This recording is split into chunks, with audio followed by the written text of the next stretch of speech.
This program features live coverage of an African safari and may include animal kills and carcasses. Viewer discretion is advised.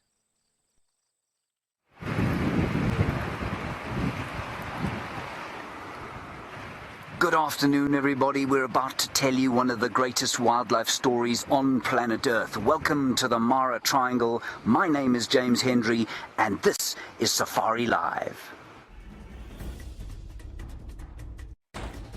Ready?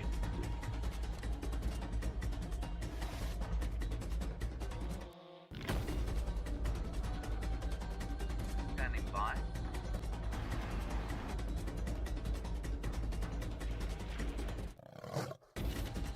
Five, four, three, two, one. You are live, you are live. Saying, everybody, we're here in the Mara Triangle. There, the wildebeest massing like they did yesterday. They did a small crossing very late in the afternoon. We were following the lions by then. Just off, as Jean-Ray pans off to the, well, it is the eastern side, you can see an enormous amount of grey cloud blowing in. We're probably in for a fairly large storm here this afternoon. It's really exciting to see a storm over the Great Plains of East Africa. In case you haven't been watching, we're broadcasting live here from the Mara Triangle. Jean-Ray's on camera, down in South Africa, in the iconic Kruger National Park, on that beautiful little spit of land called Djuma. Jamie Patterson and Tayla McCarthy will be out driving today, finding those incredible characters that you know so well. Later on, we're going to go and follow the Kitchwatembo Pride. We found them, we know where they are, 5 lionesses. We found the 6th lioness as well. There's a huge amount going on out here. Without me whacking on too much, there is the dead wildebeest, and that, of course, is one of the great stories of this migration. And that there is a crocodile following it. You can probably but to come out and follow it. The wind is starting to come up as the storm goes. Look at the crocodile following there. We're going to keep an eye on the zebra, at least on the wildebeest the other side, and see if they don't decide to cross. But there is so much to eat for these crocodiles, I don't think that croc's going to make a particular effort to necessarily follow that rotting carcass. As we watched yesterday, the crocodiles like to eat rotting flesh. Oof, look at that, isn't that wonderful? That is an amazing sighting of a crocodile. It's not the biggest. That one's probably about 9 feet long, just over 3 meters. We've seen them up to 4.5, 5 meters here, which is close to 16 feet. And they're just resting in the lee of the rock. Now, those wildebeest have been massively indecisive for some time, and the croc will wait here and see what happens, whether they cross or whether they don't. Nobody seems to know why. We've spoken to a huge number of people while we've been out here. We don't know why they cross. We don't know why they don't cross. We know that they want to come and get the good grazing on either side of the river, but really, the rain falls on both sides, and so I can't imagine that there's a huge difference in food quality one side from t'other. This might be the same herd, that we saw yesterday evening. I'm not sure. Anyway, just as we look at those wildebeest in their typically indecisive fashion, the cars are massing around us. Of course, there are lots of people here in the Mara Triangle. Of course, why wouldn't there be? It's one of the world's most quintessential African wildlife hotspots, and that's why we are here too. As I was saying, we did find the Kitchwatembo Pride, the 6 lionesses, 5 of them on their own, looking hungry. They looked like they were going to hunt. One of them caught a baby warthog this morning. We didn't see that, but hopefully we'll see them hunting a little bit later on.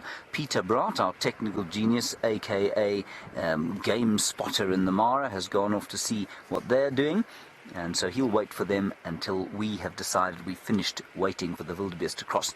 They're a beautiful pod of hippopotami. They don't seem to have moved at all since yesterday. I suspect quite strongly they have. I'm sure they wandered out into the bush and had a good amount of red oat grass during the course of the night. And just to keep you posted, in case you're not a regular sort of morning safari watcher, this safari is going to be, and I wait for this now, 7.5 hours long. It might even be longer if those lions are hunting. But we'll probably go to around about 10:30 Central African time, which is South African time, maybe 11:30 this side. We could go on longer depending on what those lions are doing. So stay with us, don't go too far. If you unable to watch 7.5 hours of television continuously, well, just have it on in the background, because when there's action going on, it'll be great to have you here. Remember, we're live, so please talk to us. Hashtag Safari Live, questions at wildearth.tv. We'll answer your questions here. Now, while we wait for these fellows to decide whether or not to cross the river, let's head across to... No, we're not going to head across. We've not just got to fix one small glitch in in South Africa. I nearly said Johannesburg. I think I announced the Sunset Safari from Johannesburg last year, yesterday evening, which was just ridiculous. Ambria, you say, is this real? Well, it's difficult to answer that question, Ambria. Are those real wildebeest? Absolutely. Are they thinking about crossing the Mara River? Yes, they are. Is this the genuine Mara River of the Mara Triangle in southern Kenya? Most assuredly it is, and you are live. So please do keep talking to us, and thank you for asking us a question. Like I say, we're going to be from Kenya here, and also down in sunny, gorgeous South Africa, where they've had some beautiful rain of late, and it will be turning that dry and parched landscape into something very special very soon. Now, in case you have just joined us and you haven't seen this before, these wildebeest are tremendously indecisive fellows. They don't know whether they're going to cross the river or not, and the reason that they are reticent about crossing the river, of course, is because there are so many crocodiles lurking under the bush here. Under the water here, sorry. Hello, June. You're wondering if the weather pattern from here will touch Djuma. June, we are roughly 5,000 miles, no, 4,000 miles from Djuma. There is no way that this particular weather is going to reach Djuma. The weather at Djuma comes normally either off the Indian Ocean or from the south in the Cape of South Africa. This weather comes from a totally different place, and so no, it won't affect Djuma's weather. We're a long way away. So 4,000 kilometers, not 4,000 miles. And the big thing to realize or remember is that, of course, they've been experiencing the El Nino effects down at Djuma last year, and that is, it brings very dry conditions. So we know we had very dry conditions last year, and they had a wet year here during El Nino.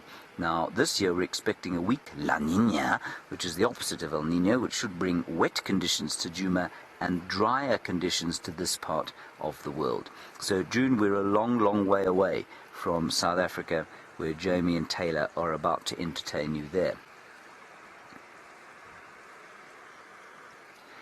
Hello, Mr. Tubok. What a nice name you have. Mr. Tubok, you're wondering if the Mara Triangle is part of the Masai Mara. Mr. Tubok, the Mara Triangle is part of the Mara, or the greater Masai Mara or Mara ecosystem, which in turn is part of the Mara Serengeti ecosystem. That's about 20,000 square kilometers, 2 million acres of unfenced wildlife land here in southern Kenya and down into northern Tanzania. And so we are part of, basically the Mara part of it is a rectangle like that you can see, and we're in that part there, the western section, and the Masai Mara is that side of the river. So it's part of the same ecosystem. It's called the Mara ecosystem, if you like, and the Masai Mara is 2/3 of it, and the Mara Triangle is this side of the river, and it is 1/3. There's the Masai Mara right across the river. Now, what these wildebeest do is they come to and fro across, or they sort of go up to the river and then away from it, and then they come up to the river and then they go away from it again. It's very difficult to tell what on earth they're going to be doing. And then the other side of them there, we've got some Thompson's gazelles. And we've spent very little time talking about or espousing the great virtues of the Thompson's gazelle. They really are very wonderful little gazelles. Quite closely related to the antelope, but they're slightly different. And of course the South African national animal is the springbok, which you don't ever see on Safari Live because they don't occur in the Kruger National Park. But this close relative lives up here in the Mara, one of 2 gazelle species, and they are also part of the Great Migration, which is the story that's unfolding in front of our very eyes. Hello, Karen. Gary, you're wondering if the crocs will kill as much as they can and then sort of stash or keep a pantry of their kills under the rocks where they can rot and make them delicious for the crocodiles later on. Gary, that's exactly what they do. Yeah, they kill quite a lot. Remember, though, that because a crocodile is poikilothermic or cold-blooded, it means that it doesn't have to maintain a metabolism the same way that mammals or birds do, which means they can go for extended periods without having anything to eat at all. And that's up to 2 years in the case of some of the really big crocs here. So yes, they do stash food underwater. And sometimes they'll just watch sort of 2,000 or 3,000 wildebeest disappear across the water without making an attempt to kill them.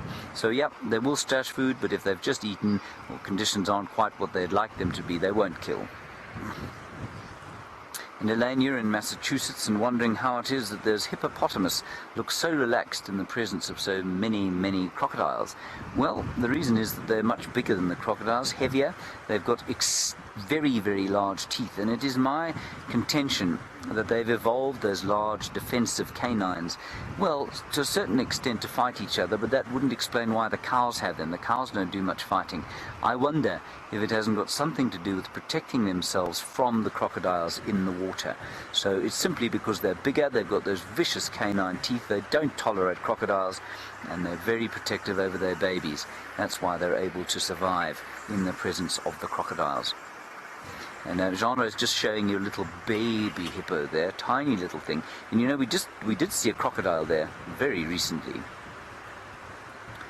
And we're just going to stay with us for the moment, everyone. That's because there's a small glitch down in the final control in South Africa. Remember, all of this is driven from the Kruger National Park. So we're broadcasting into the Kruger, which is then broadcasting to you around the world, which is wonderful, you know. Nothing about this is going through any kind of major centre. It's all wild. Genre, can we have one last look at that amazing scene of the cloud coming? Because I must just warn you, everybody, that if it does rain, we will have to cut off for a little while and put the roof on. Hello, Hayden Turner. Good grief. How wonderful to hear your voice virtually in my ear. You'll say you're watching all the way from Australia. It's lovely to have you with us, and I hope you enjoy this broadcast. All the best to Nina and Jack. It's really good to have you with us here, Hayden. Thank you for your support. Right, Jamie's up and running. Let's hand you over to the Kruger National Park with the great Jamie Patterson. Good afternoon and welcome on a very special, very extended sunset safari. We shouldn't really call it, I don't know if we should call it a sunset safari anymore, if it should be a sun afternoon / nighttime safari. Doesn't really have the same ring to it though, does it? My name is Jamie, and this afternoon I have Dazzling Dave on camera with me, and we're heading out into the African bush, in this particular case the South African bush, coming to you live from Djuma Private Game Reserve in the Sabi Sand in the Greater Kruger National Park area of South Africa. And we've come right up to the top northwestern corner of Djuma to follow up on the report that a female leopard wandered onto Djuma not too long ago. Of course, Herbie is out helping us out. Herbie, the wonderful tracker that he is, helping us try to figure out exactly where this leopard has decided to go off to. I'm not sure how hot it is in the Mara. I'm not quite sure what James's temperatures are. I imagine slightly cooler than they are here. It is 33 degrees centigrade this afternoon, so quite warm, it is safe to say, which is 91 in Fahrenheit for those of you who work in Fahrenheit. Quite blisteringly hot, actually, and very hot if one sits in the sun. And we're looking in thick patches of shade to see whether or not any of the animals are hiding out there. Now, the exciting thing that I really want to show you, this is what's got me so excited this afternoon. Hold on. I'm finding a good place to show you what I'm seeing. For the first time today, you saw it a little bit yesterday, but for the first time today, I'm seeing proper green shoots coming out. Here we go. This is as good a spot as any on Impala Plains. The plains no longer, well, okay, look, they still look a bit dry and dusty, but it is definitely not nearly as bad as we've seen it. And look closely, look very closely. Look at that. Fresh green spring growth. Just 3 or 4 days after our big rains, or our first big rains, and already the vegetation is changing and we've got the green coming through. How exciting is that? For new viewers, this might seem like such a ridiculous thing for me to stop and show you, but our regular viewers will know exactly what I'm talking about. After the incredibly dry months that we've just experienced, South Africa in the worst drought in the last 100 or so years, or so many people say, to see fresh green grass like this is an absolute joy. And animals like our buffalo, our warthog, and our zebra, all of the sort of the bulk grazers are going to be unbelievably chuffed that they finally get a change in diet, and perhaps some of them will be able to bulk up a little bit, because a lot of the animals out here have not been looking very well at all, and we've already lost a couple of buffalo to the drought. I'm going to head across towards Red Dam, one of the few remaining water holes in this particular patch. While we do that, there is somebody else who would like to say hello to you all. Let's head across to Tayla.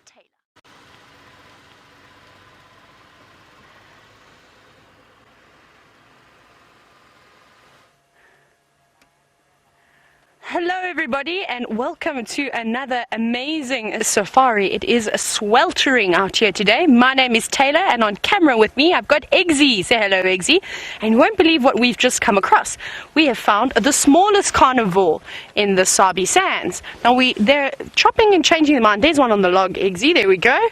There's one little character. They're all running around us at the moment, and these are called dwarf mongoose. Like I said, the smallest carnivore in this area. Now, they live in families, so I presume when this one decides it's going to disappear, we'll have to try and find another one. Look how quickly it's running. And you can see they dash across very quickly across the open areas like that, because they're quite vulnerable to being eaten by things like, here comes another one, Eggsy. There it goes. So they're quite vulnerable to being eaten by things like birds of prey, so from any of the raptors really, so from the Wahlberg's eagles that we're just starting to see now, right up to even a martial eagle. If it had the opportunity, it would try and snatch up one of those little dwarf mongoose in its talons. Now, I think, let me try and reposition a little bit here. They seem to have gone into the termite mound. Oh, okay, we're gonna sit right here, and Eggsy, look at the termite mound. You're gonna see their heads start to pop out. Now that I've switched off the vehicle, you can see one just poking its head out. There it is. They feel much safer when they're in the mound. Now he's popped his head down again. We have to just keep watching, everybody. Now there's another one running away from us. Let's see what's going to happen. They're all out foraging in this wonderful heat. Remember, everybody, we are on a live African safari at the moment. I'm going to try to roll forward because I can see some more in the distance. Can you see them down there, Eggsy? Well, there's quite a few of them. They're moving away from us. So we are on a live safari. Can you believe it? And that's why these animals don't want to sit still, because this is all happening right now. So if you'd like to interact with myself, James, or Jamie this afternoon, you're welcome to send in your questions. You can either hashtag Safari Live on Twitter, or you can email us. And that address is questions@wildearth.tv. And I look forward to hearing from some of you. I'm wondering where the rest of this family has disappeared to.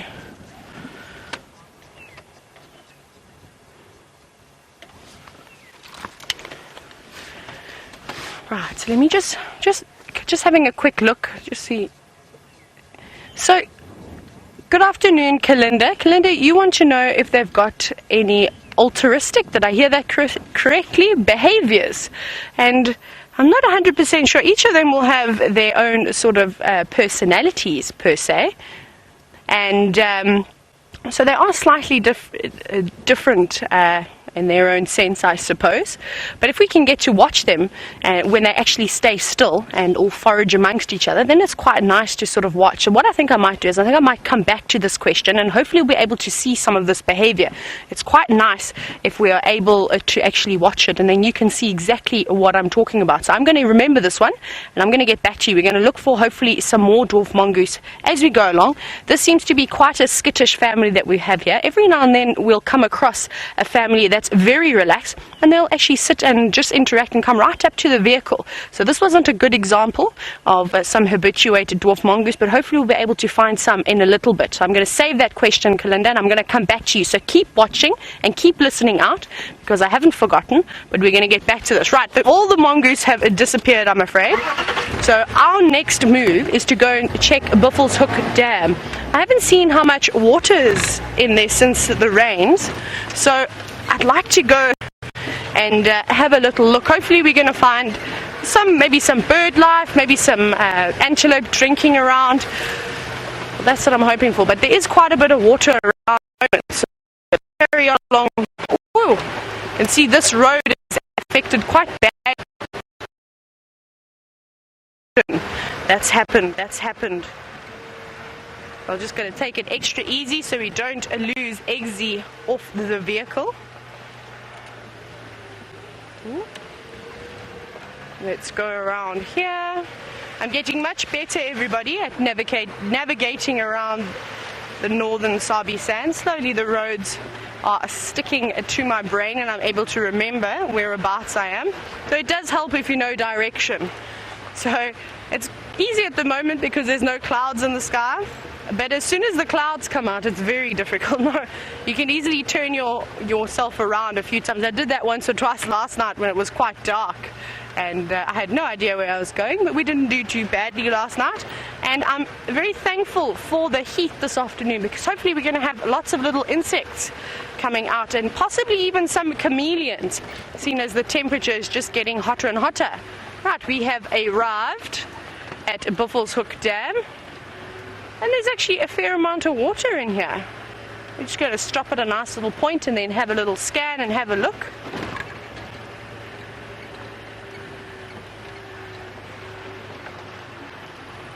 Right, have we got anything in the water? Let's just stop over here. Have a look how this dam is filled up quite nicely with just over 36 mils of rain. That's a lovely amount of water. But there is lots of water around. But I think this pan tends to hold the water quite a bit. If I'm not mistaken, this was the last natural pan that had water in. So hopefully this will last for a few more weeks, because it is going to get very hot now. And it's going to dry the other little wallows that are filled up with water, and the non-seasonal pans, they're going to dry up very quickly. But it doesn't seem like there is anything down here this afternoon. Maybe a little bit later. It's a good place for an elephant or a buffalo to come and roll around in. You see there are lots of mud, and the animals love the mud. But nothing else, I'm afraid. I can't even find a terrapin for you this afternoon. Well, not in this watering hole. We have to keep trying. And no hippos. But like we saw yesterday afternoon, the hippos seem to be enjoying the wallows, which is quite nice. Let's carry on. Let's go for a little... Oh, hang on. We've got some inyala down in the drainage line. Let's see if we can get a better look at these inyala.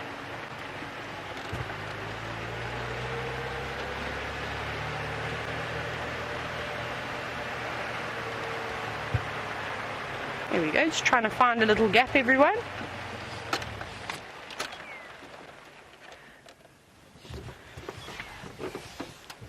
There's quite a few down here. They're standing in the shade. It's a good spot to be on a hot day like today. There we go. Hello. Look at that handsome gentleman. Now, everybody, that is a male nyala. And then you can see just to the left that chestnut-colored antelope is the female inyala, which is quite nice, because if you see a male inyala on its own and then you see a female inyala, you sort of think to yourself, how on earth can they be related? They don't look anything like one another. The only thing that sort of links them together are those chestnut legs and those vertical stripes, and of course that big fluffy tail. Otherwise they are quite different indeed.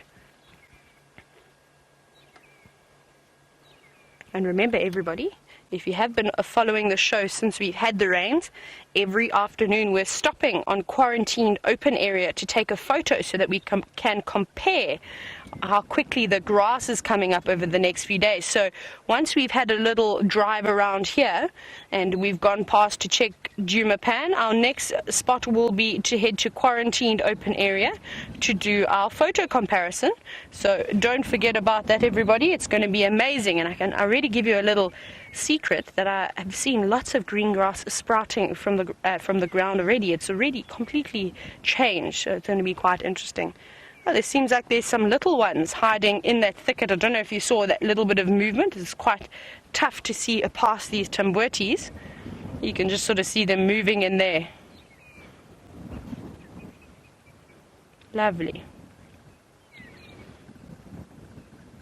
Now the wind is also picking up, so I'm thinking that these antelope are probably going to head to the thicker vegetation.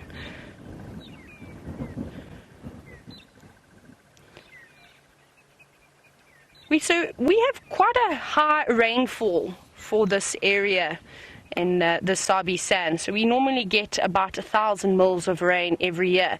And it's a question that I've heard quite a few times. And Mia from Spain is actually wondering the same thing that's probably on the minds of many people, is that why don't a springbuck occur in the Kruger National Park or the greater Kruger area? Now, Mia, because of our high rainfall that we have, it does bring about quite a few parasites. And a springbuck, as well as other antelope known as oryx or gemsbok, maybe you know them by that name, they prefer sort of desert type or arid regions, I suppose you could call it. So they are more adapted to the harsher environments. Out here, I've actually worked in an area before down in the Eastern Cape. You'll hear me talking a lot about the southeast coast of South Africa, where they try to they try to introduce springbuck to an area that has a lot of rain.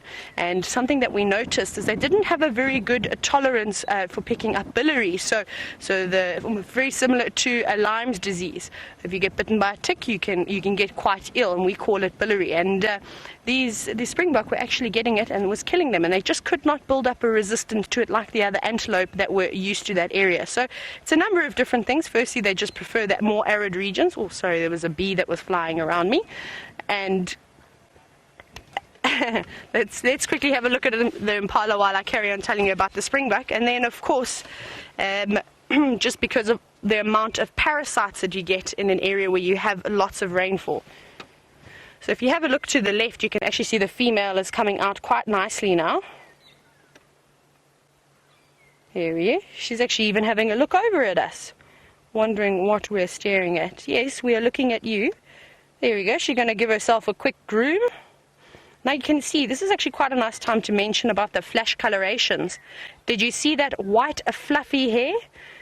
Now, when they dart off into the thicket, they'll actually curl their tails up like that and reveal that white fluffy hair. And that is called a flash coloration. And flash coloration, that's a follow me sign, sorry. And they are able to follow each other through the thick bush. But I think we're going to head back over to the Mara, where James has got a prehistoric reptile.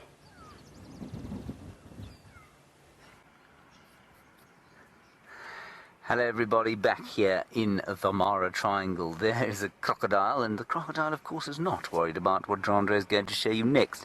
That of course is what can only be described as fairly inclement weather coming in from the northwestern sector, which is unusual of course because the wind is blowing from the southwest. So that's quite strange, but that sort of very grey cloud above you seems to have helped the wildebeest, what I think, make the wrong decision, move away from the water. They're grazing now. They could very easily turn around and come back. We're probably going to give them 10 minutes or so before we head off towards the lions. Now, when that rain does come, and I believe it is raining on the lions as we speak, where Peter, our tracker-in-chief, Mara tracker-in-chief, is currently sitting, and we'll head that way once we've decided that these wildebeest are definitely not going to come across the river. There's some Thompson's gazelles, as you can see in the foreground. I think they're the most spectacular little animals. They've got little snubbed noses. And I don't know, I mean, they breed almost twice a year sometimes in good years. So they have a tremendously successful strategy. And their colours, I suspect, come from a common ancestor, of course, to the springbok, which is a desert-adapted animal, which I think Tayla just told you about. And every one of those little colours that the Thompson's gazelle has there help it to deal with overwhelming amounts of heat, which you'd experience, say, in the deserts of the Kalahari or in the Namib. Over here, not so much, but they do live up in the much drier regions of Kenya as well as down here. Now, off to the left-hand side, Gendre. Gendre is handheld at the moment, everyone. So, you know, if you do start to feel slightly seasick, send us a comment on the fashion, and I'll give Gendre a thorough smack over the back of the head and tell him to be a bit more steady. Gendre, I saw a bump there.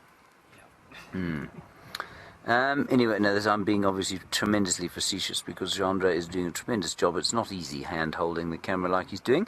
Now, the hippo going into the rapids, perhaps going to slide down the rocks on its bottom, now that the wildebeest are not going to be coming into the water.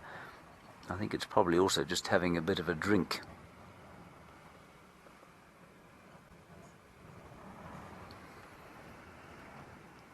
So, like I say, we'll head towards those lines. It would seem that there are 6 of them now where we left them.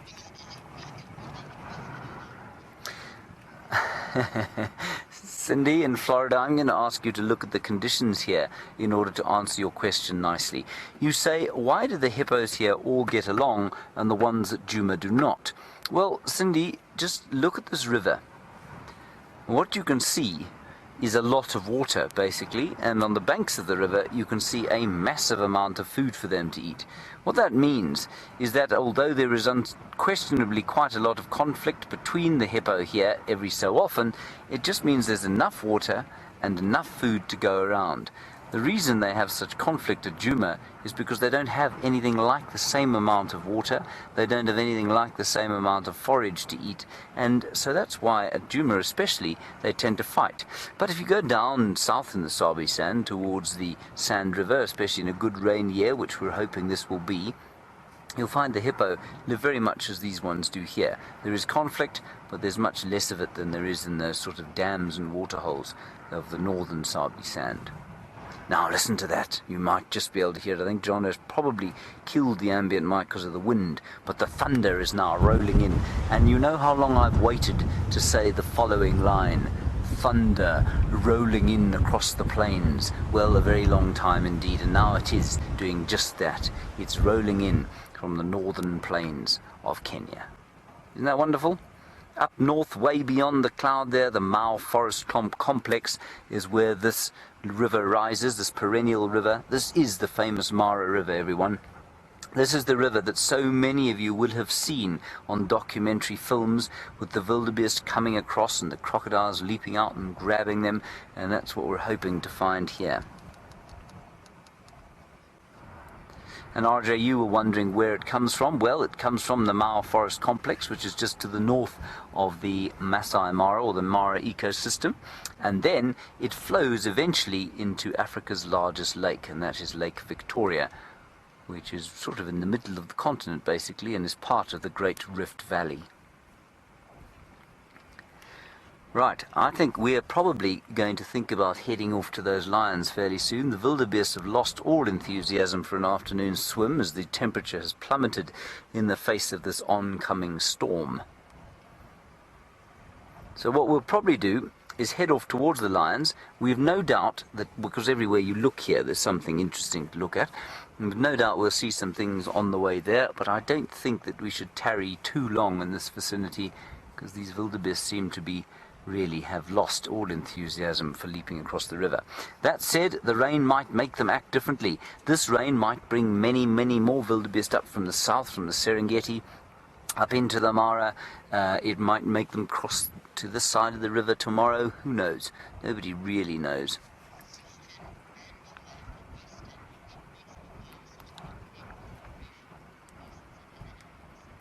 Hello, Angela. Very nice question from you. What makes the Mara, you say, such a hotbed for wildebeest migration and perhaps even numbers of wildebeest? A few things, Angela, have conspired to create this astonishing ecosystem. Firstly, let's compare it with the Kruger, because the Kruger, you know, is vastly different. No better or worse, but vastly different. One of the main differences is, let's start at the bottom, the soil is different. The Kruger National Park soil, that soil of the Lowveld, is some of the most ancient on planet Earth. That means that there has been very little volcanic activity in that area for millions and millions of years, hundreds of millions of years.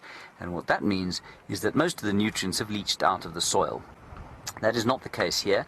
Although these soils too are ancient, they're not quite as ancient as that, and there has been some more recent volcanic activity in this area, which means that there is more nutrients in the soil. There are different soil types, which in turn support a greater sort of grass sward, or a thicker, more nutritious grass sward, and grass that recovers much more quickly than it does, say, down in South Africa. And that means that it can support a greater number of animals on it than can the landscapes of the Kruger Park. Secondly, what is interesting, of course, is that this ecosystem, although not managed without conflict, and although there is definitely a conflict between different management types, it's largely wilderness, which means there's very little human intervention. I think the only human intervention that is made here is that there's a little bit of burning of the landscape sometime, which is, it's an attempt to emulate a natural system. And then secondly, there are one or two sort of artificial water points, but I've seen one since I've been here, or two since I've been here. And the difference in the Kruger, of course, is that that is not the case. For many, many years, until very recently, and they're now starting to close those water points, there was a massive amount of artificial water in the Kruger. That broke a wildebeest migration, nothing like the size of this one, but there certainly used to be a very large wildebeest migration in the Kruger National Park.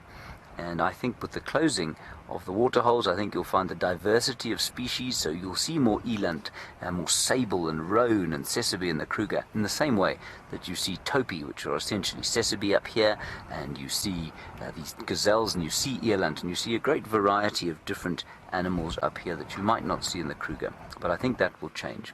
So that, in a long-winded way, is why I think this landscape is so very different and supports such a very different animal suite than the Kruger National Park one does. Lovely question there. Thank you very much. Hippos, very happy with the rain. They don't worry about it in the slightest. They're more than happy to sit there and enjoy the wind. You can feel the wind. Still not a drop of rain yet, but I've got to tell you, the smell in the air is delightful. It does smell like rain. And James Duncan, you were asking precisely that. You say, what does the air smell like with the rain coming? Well, it smells like petrichor, I think, smells everywhere, you know. It just smells like that rain that you know, even though if you've never visited this area, if you were to smell the smell, you would know that there was rain coming. And you say, how does it compare with the glorious smells of Djuma? Well, it's actually very similar, the rain smell. When there isn't rain, it is a little bit different, but it's all subtly different, you know. There are one or two aromatic plants that grow around our camp, which is very high up, you know. We're sitting almost 2,000 meters above sea level, which is 1,200, no it's not, 2,000 meters, 2 kilometers, which is roughly a mile and a bit above sea level, and just over 6,000 feet above sea level. And so the smell is slightly different. There's a slightly different suite of plants, a couple of aromatic plants that smell sort of a bit like that plant that we get there at Djuma called Lippia javanica. That's one of Brent's favourite plants, the Bushman's tea. And otherwise it's just quite dusty and clean and beautiful. Hello, Cameron. You're 6 years old and you're wondering how it is that these crocodiles don't float away in this strong flowing river. Well, Cameron, if you were tossed into this river, let's pretend there were no crocodiles and no hippo here, and I said to you, swim upstream, well, you'd just start swimming, wouldn't you? Now, the crocodiles are just doing exactly the same thing. Sometimes they're holding onto the rocks on the bottom, because it's not very deep in some places, but a lot of the time they're swimming, they're paddling. Just like if you've ever seen a dog swim, that's how a crocodile swims. It's got those 4 legs going up and down, and that's how it moves up against the very strong current. And because it's also got a long tail, it swishes that from side to side like a fish does, and that helps it to move very easily in the water. Alrighty, we're going to send you back to South Africa while we head back towards the lions and see what we can find on the way there. Go and find out what Tayla has got to show you there in the Kruger National Park. Oh, everybody, unfortunately, we're just seeing the back end of a warthog disappearing now. and she was so beautifully posing for just a few moments. She was heavily pregnant though. I don't know if you can still see her there. It's very, very obstructed now, and I don't blame her for being so skittish and so nervous. Her belly was extremely round, so I think she was going to have her little piglets soon. So that's quite exciting. And the gestation period is about between 5.5 and 6 months. And I reckon with her being right towards the end of that gestation period now, I don't think she could quite run as fast as what she normally could. But we've got some zebra as well to our left. Let's see if we can get a decent shot of one of the zebras. Everyone's hiding behind the trees today. Maybe you can see that one's head. You can actually see them standing out in the bush quite nicely now. Here's one. And there's another one on the left. And there's a few of them all scattered through here. Maybe this warthog as well comes back, which will be quite exciting. But they're all hiding away. And there's lots of new green grass coming through, and I think that's why they've come into these areas. Eggsy, maybe let's show them a few of these sprigs of green grass that's coming through. And that's what the zebra, everybody, is going to be eating. Can you see that? There is life, everyone, finally. It's only taken 3 days for this grass to start poking through the ground, which is very exciting. So imagine what it's going to be like after a week. You can see them there. They're not doing any eating at the moment. They're sort of just standing and resting. However, zebra do tend to lay down when they sleep. So not lay down with their heads on the ground. So you may see foals doing that. But the adults sort of just tuck their legs underneath them and then sit down on the ground like that. But they're taking a siesta, just standing very quietly, just having a little break from life. Well, not this one. This one is still listening, got its head looking behind. Oh, a little bit jumpy. And it's good to be a little bit on the cautious side when you're out in the bush, especially if you're a big mammal like a zebra. You might have a lion stalking you in the distance. They're not actually too far from Buffelshoek Pan, so I'm wondering if that's maybe their next route to possibly head around down that way. Speaking of the lions, welcome Diana, who is a new viewer, and she has just asked, where are the lions? Now, I'm not 100% certain where the lions are, but I did hear that they killed a buffalo in Buffelshoek, just north of the cut line, in fact.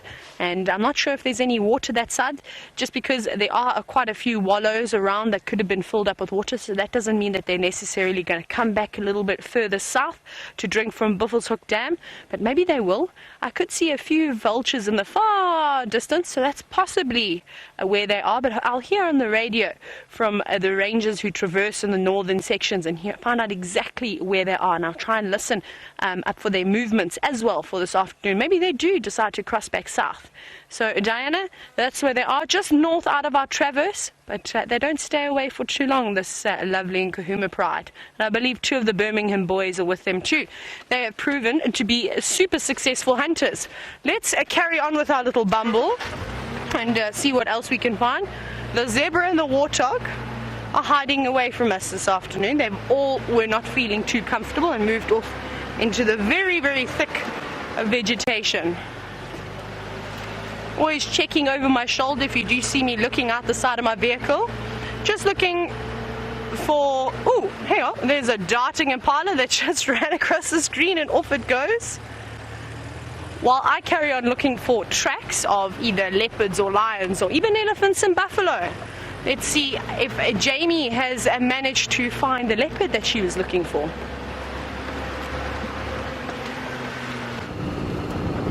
No sign of our leopard, unfortunately, and not even a track. So I'm starting to wonder whether or not it was a false alarm. However, Herbert did call us in to say that he's just found a herd of elephants moving towards Ledwood Road, and that's where we're on our way to now. But I couldn't drive past Twin Dams without stopping to check on a very, very exciting find of ours that we got on the Sunrise Safari not too long ago. And you'll be happy to know that our crested barbet, we saw him on the sunrise safari scraping the hole to his nest and then flying up and spitting it out. He was scraping the wood away from a dried up dead tree, and he was still there when we went past, when Dave and myself went past there, sitting on his dead tree, trilling away merrily to let everybody know that he is the boss of that area and that is his hole and his nesting site. So lovely news. We can anticipate many more visits to that particular crested barbet. A crested barbet is a bird, by the way, for those of you who are new to the whole safari experience in South Africa. A very pretty, very striking bird, and I will show you a picture if I have a moment, or indeed I'll show you the actual bird if I see it. But for now, we're going to just search very carefully for these elephants that must be not too far from here. They're kind of in the block. They're between Twin Dams and where we are now. We must have just missed them having a drink. And I'm hoping that they might pop out somewhere here. It's a nice afternoon for elephants. It's warm. There's a good chance of seeing them drink. Dave and myself are planning a trip along to the east to Cheetah Plains in a moment. We'll see how we go. Just trundle along a little bit further.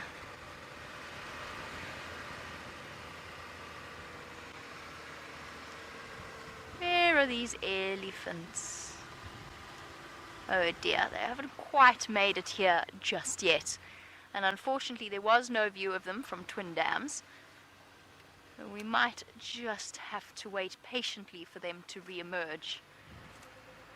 Let's see what else we can find. It's not as green here as it was where we were on the western side of Djuma. We're now right on the eastern side. They're bouncing around a little bit this afternoon. As you know, our live safaris never go accordingly to plan.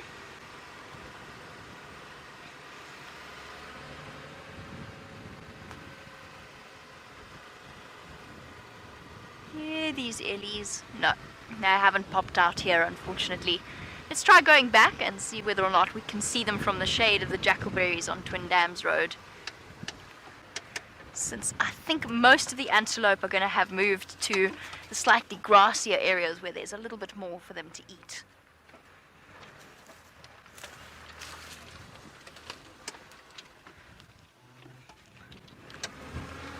And then if they're not there, then we'll go back to the barbet's nest and just hope that he has decided to return, because he flew away before I had a chance to show him to you.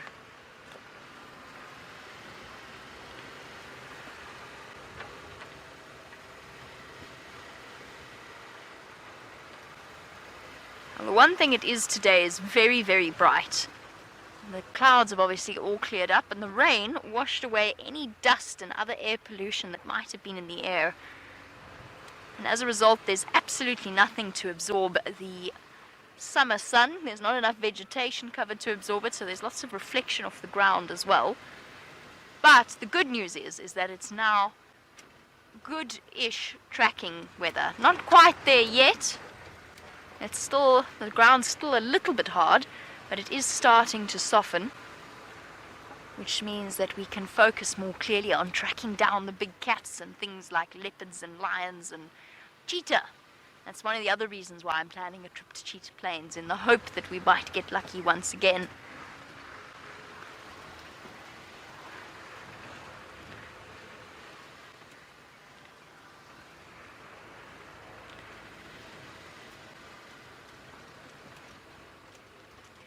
A very, very warm welcome to Lisa, who is amongst our new viewers. It is lovely to have you, Lisa.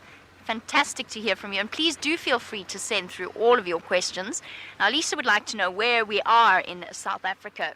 So if you have a look in the top northeastern corner of South Africa, you will see a place called the Kruger National Park. You may even be familiar with it. And we are in the Sabi Sand, which borders the Kruger National Park on the western side of the Kruger, but it's open. It's a private reserve that is completely open. There are no fences between us and the Kruger National Park. And if you stay tuned, Lisa, we'll be able to take you all the way to the edge of the Sabi Sand and look out over the world-famous Kruger National Park.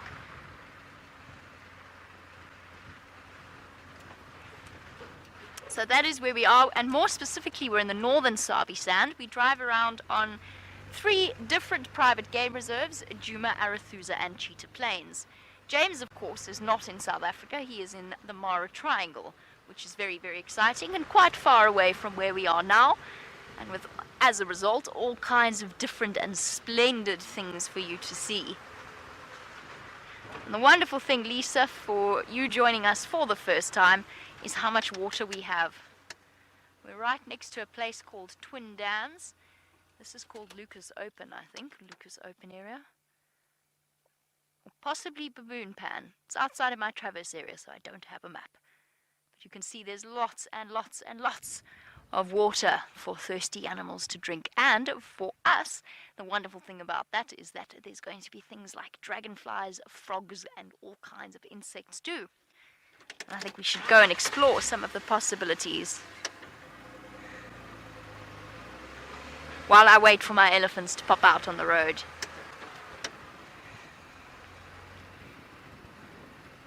Let's go and see what's happening at just one of these mud wallows. And I'm going to reverse down the dam wall, just so that we don't have the sun glinting off the water. It might make our lives a little bit easier. And let's just do a puddle check while we're here, and then I'll do a crested barbet check at the same time.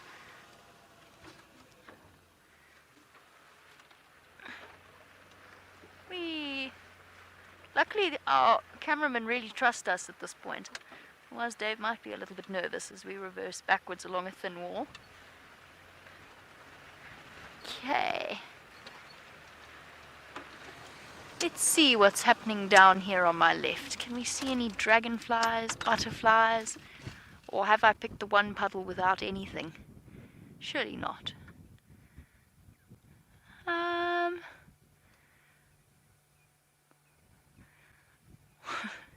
There is one butterfly fluttering about the edge. I don't even think Dave can see it from the angle. Oh, he can. Never mind. Of course he can. He's just that good. It looks like it might be an African vagrant. What? Pardon? Flown off. Oh, terrapin. I see a terrapin. Looks like a... Oh, it just went under the water. It now looks like a mud puddle. It's down here. If you see the little log sticking up. He's swimming over there. You got him. Well done. Well done, Dave. Can't see in the reflection. Oh, and he's gone. He's gone underwater. There he goes, popping back up. It's a tiny little terrapin.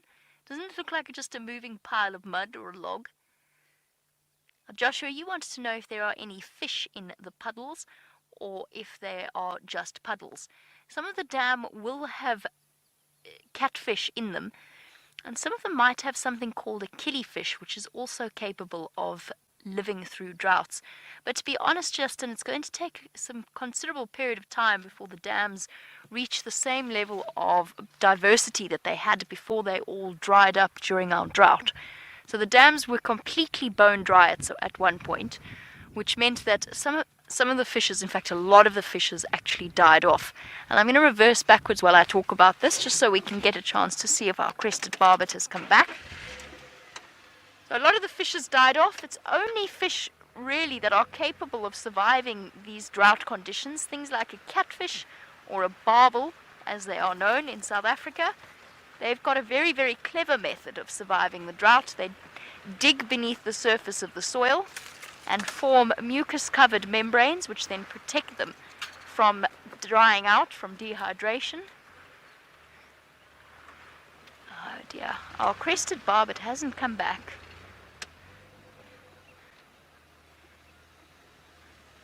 And there is our hole in the tree that the crested barbet was digging out. That's his home. That's his nest site. I think it's up a little bit, Dave. Is it there? There it is. That's where he was digging. That is a bird's nest, or at least a bird's nest under construction. Hollowed out by the work, very hard work, of the crested barbet that lives there. Right, well, since he isn't home, unfortunately, let's go back and have a look at the terrapin, because we've got a question about what is a terrapin, which is fair enough. Let's go and have another look, see if we can't get a better view. Michael, who is another new viewer, you want to know what a terrapin is. A terrapin is like a cross between a tortoise and a turtle.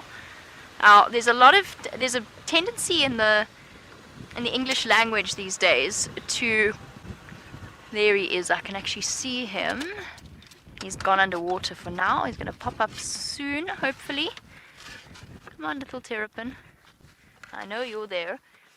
There's a tendency to label everything that has a shell, that is a reptile, a turtle. And that's not actually true. A turtle is actually, properly, is an animal that lives only in the water and comes out onto the shore purely to lay its eggs. And it's got flippers. It only has flippers.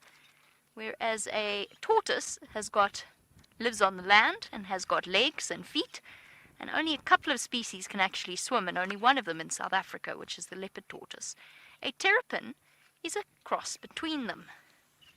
It's got webbed feet, and we've got a very, very nice picture that I'm going to show you in a moment. I'm trying to find the actual species that we get here, which is the marsh-hinged, one of them is the marsh-hinged terrapin. It's the yellow western-hinged.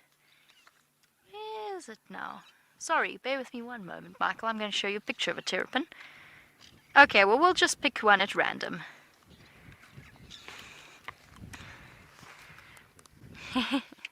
We do apologize for the trouble that we've been having with our audio. It's a bit of a tricky situation. We are aware of it, and we thank you very much for your patience. So a terrapin has webbed but clawed feet. So it can live in both water and on land, although it is an aquatic species. It prefers to be in water. There you go. So that's what a terrapin looks like. A very peculiar looking creature. It is part of the Chelonian family. Google Plus, you wanted to know how long terrapins live for. Couple of years? Probably a bit probably much longer. Some tortoise species live up to 70 years. Obviously, the Galapagos tortoises live up to 125. Terrapins, I'm going to guess and say that they have a slightly shorter lifespan, but I'm not 100% sure. So I'm going to say if a tortoise out here can live up to 70 or so years,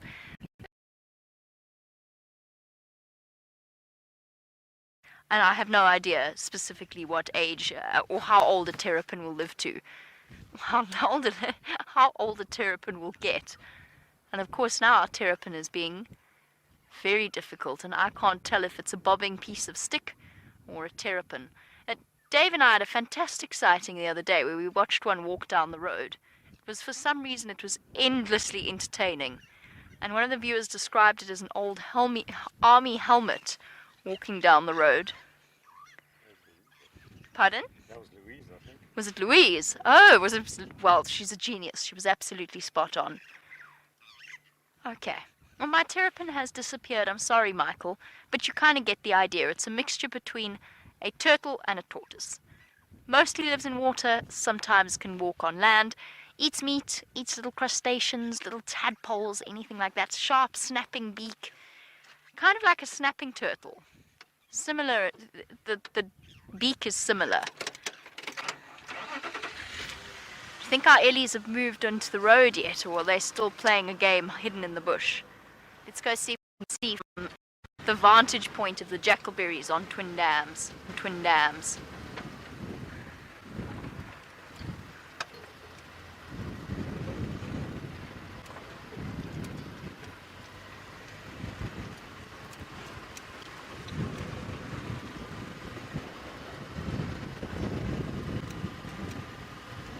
Okay, well, we play the patience game and wait for the Ellies to pop back out onto a road so we can look at them. Let's head across to Tayla and find out how her navigating is going, since it's going so much easier.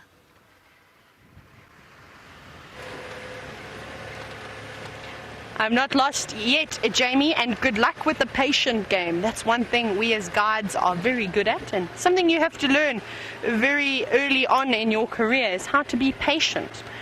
Now, I haven't found anything just yet, still bumbling along. We're slowly making our way towards quarantine open area, and I've just changed my route slightly just to check down in some of these drainage lines, sort of towards the Mulwati, just because it's nice and cool. And it has been quite a hot day today. Oh, we've got some more zebra just ahead. Let's see if these zebra are going to want to be seen. I'm going to go onto electric mode and try and roll into the sighting. Let me see. Yes, we've got a clearer view of the zebra, of a group of zebra, everyone. Not too many of them. I just counted 3, and now we have the rear end of 1 and the mane of another. And hopefully they will come out for us.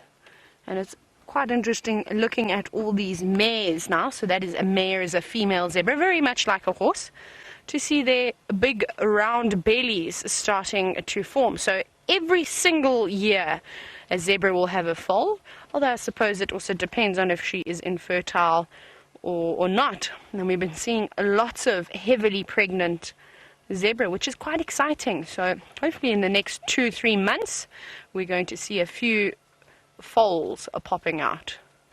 But everybody's moving into the thick vegetation today.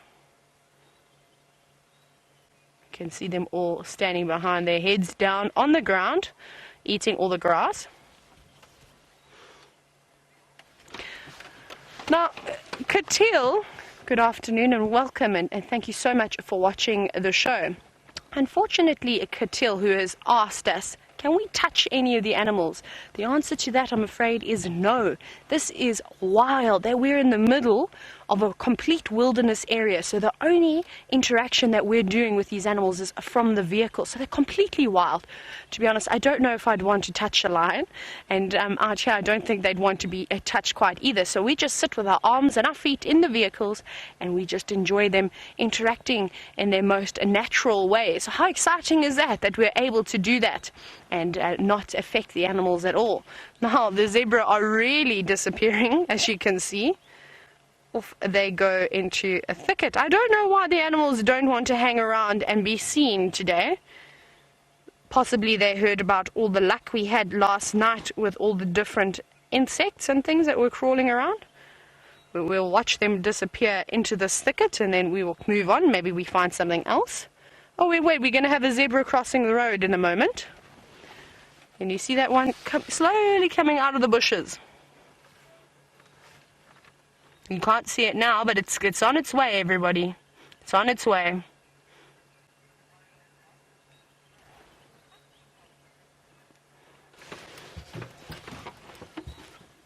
I'm going to very quickly reposition, just to see if we can maybe get a better view of this zebra. Now, if you're wondering how on earth did I tell the difference between the male and female zebra, I know Warrior Cat is wondering how I can do that. It's very much the same way that you tell the difference between a male and female horse, with great difficulty. So let me try and get the zebra over here. So what you've got to look for is the general appearance of a stallion is quite stocky, a big neck, big shoulders, very much like a stallion of a horse. And the other thing that you can look for, like to me this looks like a stallion, but that's because I can see his man bits over there. And if you look, you can see how stocky he is, but he doesn't quite have a big round belly like a female would that would have a foal in it. Now at this time of the year it does make it a little bit easier because all the mares have got those round bellies, and you can see the the foals almost sticking out the sides. And if you've got a whole lot of zebra bums, that makes it quite difficult. But a female zebra has got a big, thick black stripe underneath her tail. So if she swishes it out of the way, then you're possibly able to see that too. I'm going to go forward again. We're going to do lots of repositioning, but at least we are getting better and better as the day goes on, and the animals are slowly starting to pop out for us. Hello, mister. Can you please stand nicely for you, because I was just telling all the viewers how beautiful you are. No, you're going to run across the road. That's fine. See, very much doing a trot like a horse, so they're exactly the same gaits as you just saw there.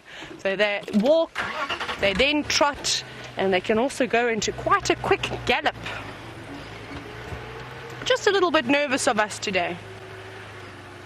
It's not every day that the animals are calm and quiet and peaceful. Sometimes they also like to be left alone. But I think we could get one more view of the stallion.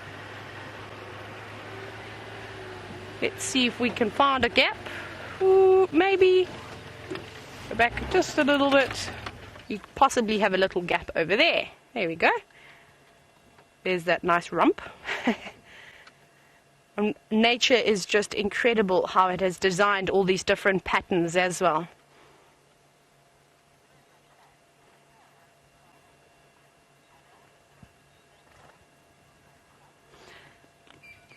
Looking at this stallion over here, he's big. I don't think he's quite an adult though. I think he's just coming into the prime of his life.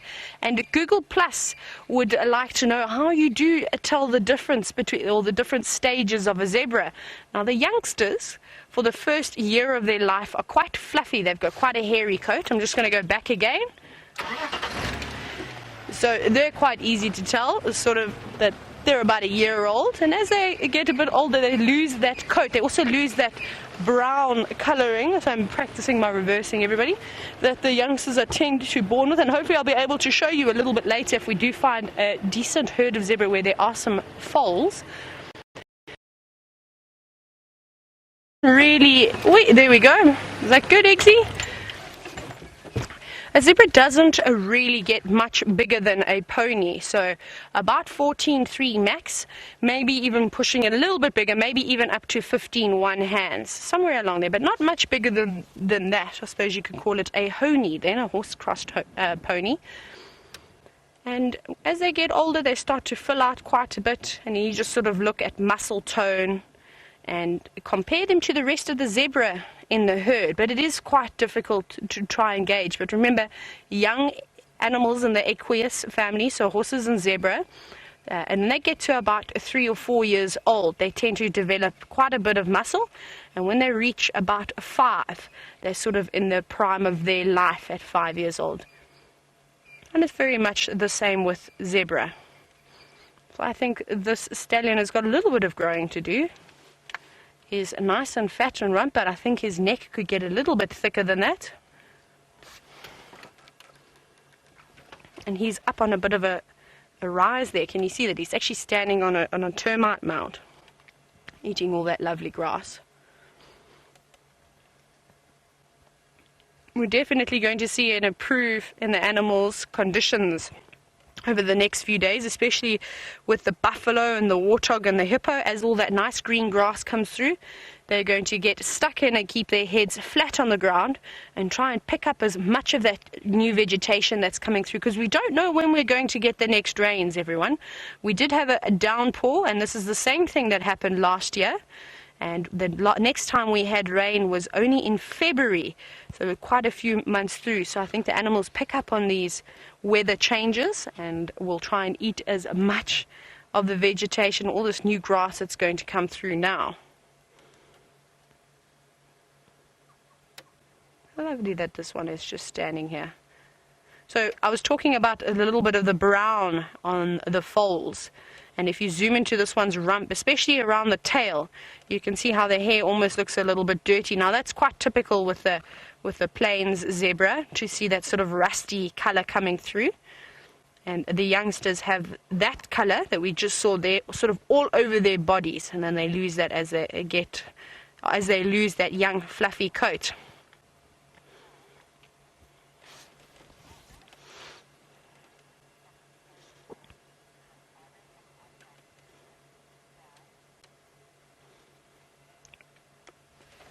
So, Fran, hello, and thank you for watching the show. Well, Fran wants to know, are all the zebras that we see in a herd from the same family, or are they from outside areas? Usually, in a herd of horses or a zebra, it's normally the females that will sort of stick together. However, it also isn't uncommon for a few females to leave and sort of spread their wings and possibly move off to another family group. But typically, it's the females that will stay together, and then the males will change up quite a bit. Now, in James's case, and James is in the Masai Mara, for those of you that have just started watching, he's going to be seeing hundreds of different family groups of wildebeest and zebras coming together in order to cross the rivers to try and find better grazing. Now that's quite common, and in something like that you could quite often get a few members of one herd moving and joining up in another herd. It's not impossible for something like that to happen. Off you go behind the termite mound. We're just about to lose this zebra, unfortunately.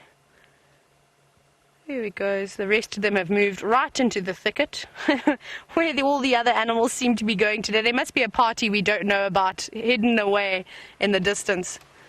But we're going to carry on, everybody. We're slowly making our way towards our quarantine open area.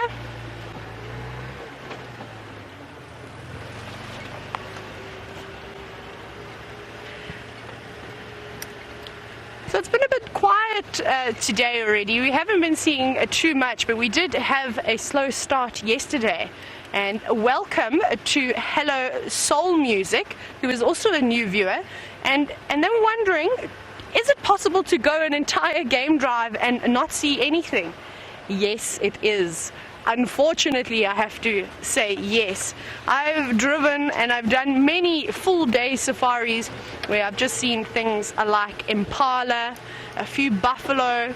Oh, we've got a squirrel. Sorry, I'm going to come back to that. What have you got in your mouth? Did you see that squirrel there? It's on that log. No, it's got something in its mouth. I don't know if it's a marula pip. Hello, Soul Music. I'm going to get back to your question now. Look at, I think it is a marula pip. I want to see if I can, there we go. I can't see it too well through all these trees, but there's not many seeds in the African bush that are that large, and I don't know if you saw, maybe Eggsy, can you go in again? As this squirrel is turning the seed, you should see two little holes. Let's see if we can see them. I thought I may have seen two little holes, and normally there are two little nuts in a marula fruit. Yeah, there we go, everybody. It is definitely a marula seed that this squirrel has found. Possibly the squirrel maybe buried it and has now dug it up or stored it in a tree and has found it. And what they do is, like I was saying, in those two little holes that you got a quick glimpse of, they're actually these little nuts, and apparently they're quite nice. I have never had the opportunity to try one, and that's what this little squirrel is going for. I've been seeing a lot of pouched mice as well in the evenings, going through and digging up their stashes that have been hiding away, and possibly we'll be able to see something like that on one of these warm nights. It's quite interesting to watch. Let's see if we can get a better view. I don't know how this squirrel is going to react, but let's try. Good squirrel, stay there. We just want to appreciate how beautiful you are. I think it's going to stay still. No, it's going up the tree. Don't go too far. You can just sit over there. There we go. A slightly better view, everybody. Now you can actually see the entire squirrel's body. Look, there you go. Got something. And I wish I was closer, because I can actually hear the gnawing that the squirrel is doing on this marula seed.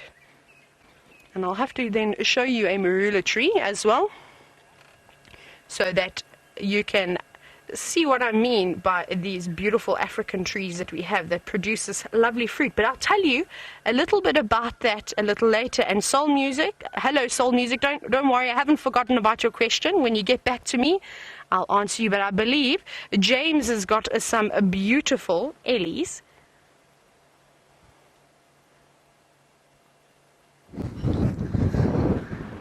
Hello everybody, welcome back to the Mara Triangle. There are some elephants walking across the plains, and they're just very calm and very collected, unlike me, because the excitement of this event is becoming slightly overwhelming. Off to the right-hand side, the rain is still coming. It hasn't hit us yet. We've had one or two spits, but that's about it. We've seen some buffalo and some wildebeest and some zebra and some giraffe, and I hope to show you those giraffes soon. They are the Maasai giraffe, Giraffa tipple-kirchi, my new favourite Latin name for an animal, and also some crepuscular rays there stretching down over the Olulolo escarpment. You may notice that I pause every time I say Olulolo. That is because it is a difficult word to say, but I suggest you try it at home. Olulolo.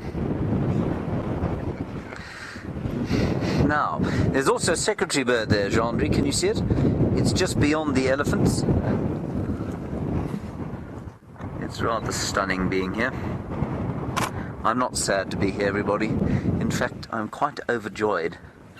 We also saw 2 male lions, the fatties we saw yesterday, where they were lying in amongst some even fatter grass, so we didn't think we'd trouble you to show them to you.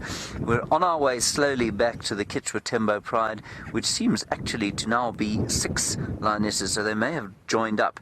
On our way to the crossing, just prior to my nearly rolling the vehicle through idiocy, we did see a young male and another female. Who they are, we don't know, and this is the great joy of discovering the animals of a new area.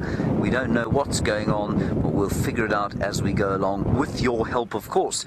We got some lovely information about the Marsh Male Coalition and about the Kitchwa Pride yesterday from various viewers. So keep those comments coming in. Hashtag Safari Live, questions at wildearth.tv. It'll be good to hear from you here. You can see the light is fading slightly as a result of quite possibly the largest grey cloud in all of Africa heading now over where we are staying. I'll just show you off, well, I won't, I'll instruct Jandre to show you where we are staying. That's where we're staying, up on top of the hill there. Isn't that magnificent? That is called Angamara. If you ever come to Africa, I highly recommend staying there. You shall not be disappointed. Just beautiful. That clicking noise, everybody, is me taking pictures. I do apologize for the clicking. I've been handed quite a substantially fancy piece of equipment for this trip. See how big it is? You have to have very big muscles to hold it up. This is why I have to rest it on the door most of the time. Anyway, that's why you hear so much clicking going on. There are the elephants, Gendry. And I don't know if you've noticed, but since we got here, the green has, at least the grass has turned quite a lot greener. And that's just the same as it happens at Djuma. I'm sure Djuma is looking astoundingly different from it was when we left. Hello, Marsha. What a lovely question from you. You say, what is the biggest challenge about filming here? Well, as always, the greatest challenge of filming any kind of wildlife is working with Jandre. But once you've got over that, well, the greatest challenge is probably getting to decide what to do. We're only 1 unit on the ground. Thankfully, Peter is out helping us. But we don't know whether we should be at the crossing waiting for the wildebeest going. We don't know if those lions are going to hunt. And because the area is so big, you can't just kind of nip from one to the other very quickly. And so that's, I think, the greatest challenge. There are a number of technological challenges, of course, but we're all over that, and that's well beyond my pay grade and limited intellect to understand how they manage that. So for me, personally, it's deciding basically where to look. What is the most important thing to look at? And of course, we came out here to tell a migration story and to tell a lion story, and that's what we're trying to do. So we've watched the wildebeest, we've seen the crocodile eating the wildebeest that had died on its attempt to cross. We saw those wildebeest think about crossing, change their minds and went to go away again. And now we're going to go and try and tell the story of the lions, the Kitchwa Pride. And in case you weren't watching yesterday, we got a really wonderful kind of introduction to the Pride. And one of the great things about it was that we were just learning about the fact that they've just been taken over by 3 males. All the cubs are dead, we think, and so it's a new story to tell.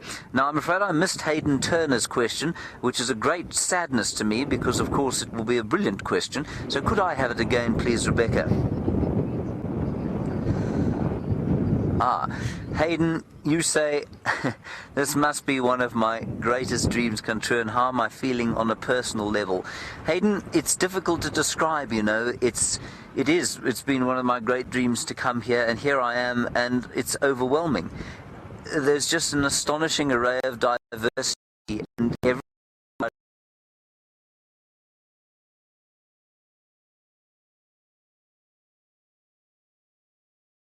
and it's a, I mean, one doesn't want to be too twee about these sorts of things, but it's a sort of semi-spiritual, well, it's not semi at all, it's a massively spiritual experience being in an area like this, which is, you can see why it's become an icon of wildlife filmmaking. You can see why it's become an icon of anybody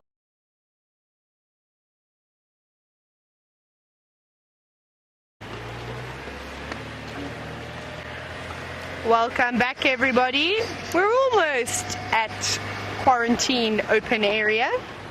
We're slowly getting there.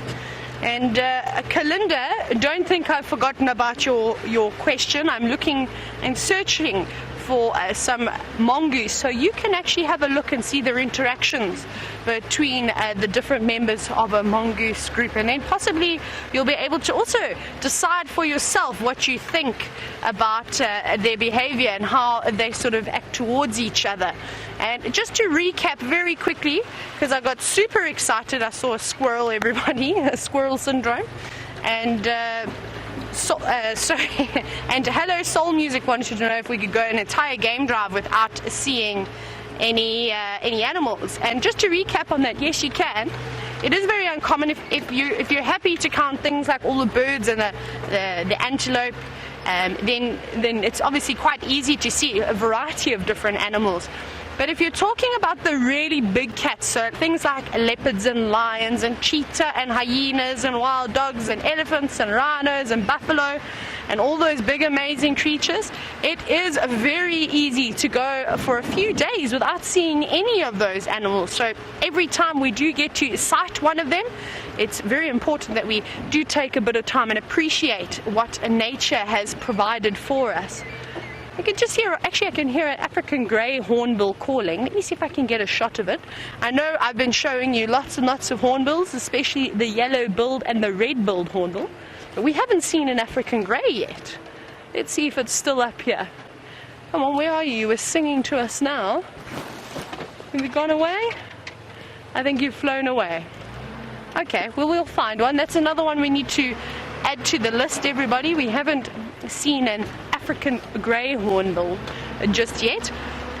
But if you can bear with us just for a few minutes, slowly making my way towards quarantine open area. And I don't like to rush things, because I find if you drive too fast, you often miss all the small little creatures.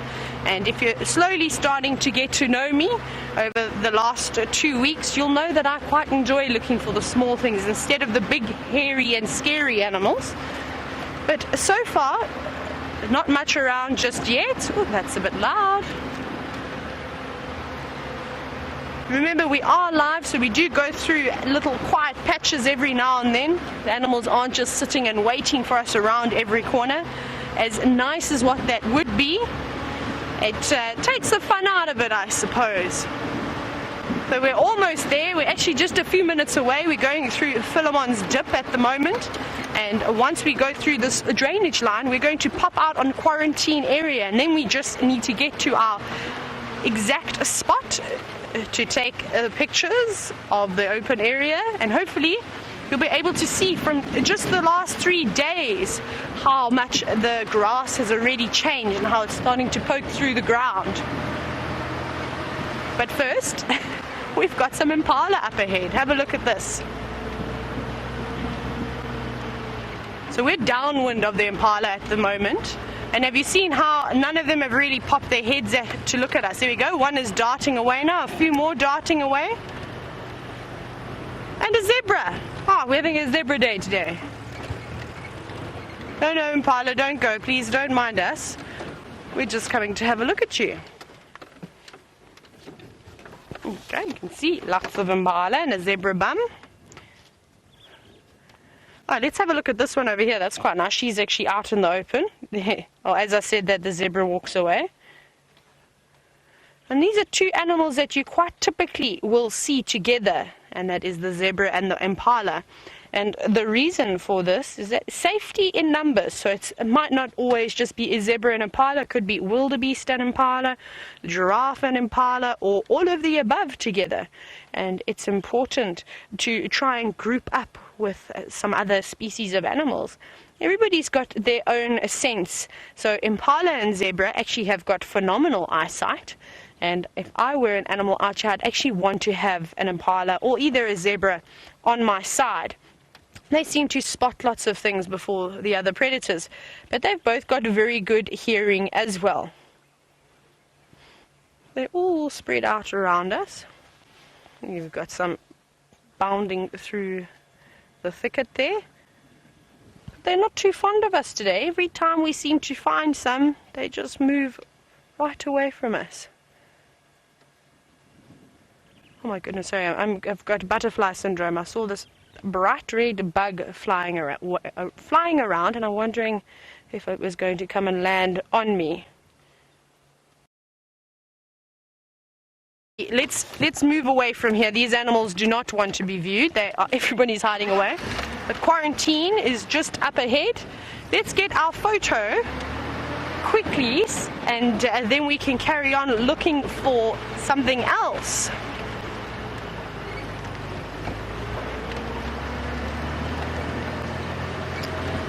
Ooh, the wind has picked up quite a bit actually.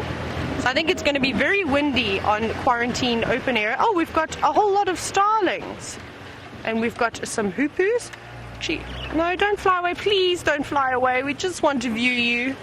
Here's what, no. You see everybody, we really are live. We really are live. Nothing is hanging around for us to look at them today. Oh goodness, it's like they're saying, let's have a laugh at Tayla today. And it's fine, I'll take it. We had a great afternoon yesterday. You can't have too much luck all the time, otherwise it's not fair. Okay, but we're almost here. I'll put foot a little bit now, just so we get to this open area. But it's a lovely blue, clear sky, which is fantastic. And I hope this wind doesn't cool things down too much, just because I like it quite nice and hot, so that we can find lots of creepy crawlies this evening. Oh, almost here.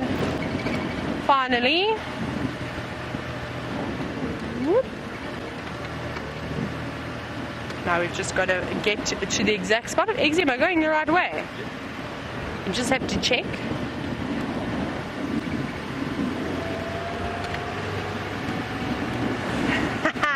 Rebecca thinks it's very funny. So Rebecca is in final control, everybody, and she's saying asked me if I've lost my way around quarantine. I'm just trying to find the right road.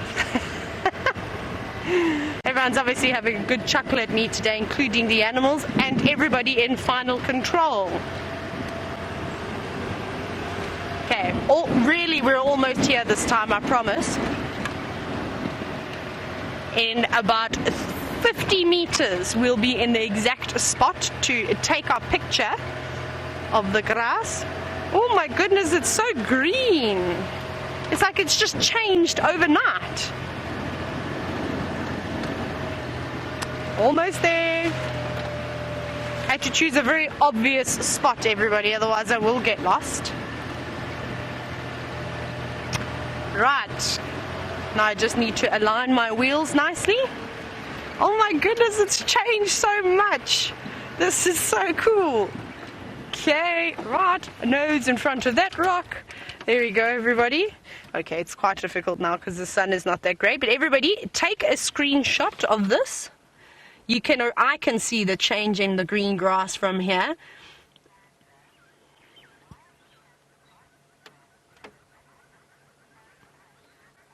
So now we're going to zoom in on the termite mound. I hope you all managed to take your screen capture there.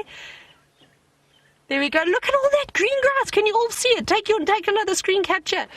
Sandra, welcome and thank you for watching the show. So Sandra wants to know what has happened that we've had all this lovely green grass come through. Well, Sandra, we had rain. Can you believe it? We were experiencing a drought, a horrible drought. And finally, a few days ago, we got about 36 mils of rain, which was quite spectacular. Can you believe it? So happy about that, and so will the animals. Unfortunately, a lot of the animals were succumbing to the conditions, to the harsh conditions that the drought had brought. So just to see these little sprigs of green grass is a huge sign of hope for all of us. Now, I don't know if you all managed to get a screen capture there, and I hope you did, and we're probably going to do this for a few more days, just until we get a nice covering on quarantine, and hopefully we'll be able to see a great difference. And I'm so excited already. I didn't think that the grass could grow that quickly, but while I carry on and try and find something else and wonderful to show all of you, Jamie's finally arrived at Cheetah Plains.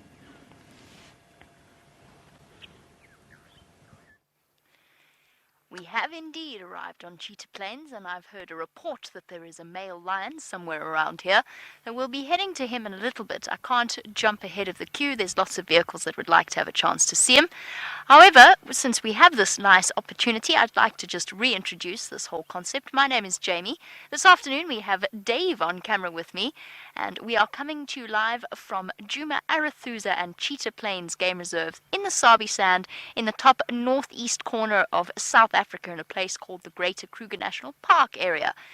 James is live in Kenya in the Mara Triangle, so all kinds, basically an all-African safari that you're experiencing over the next several hours.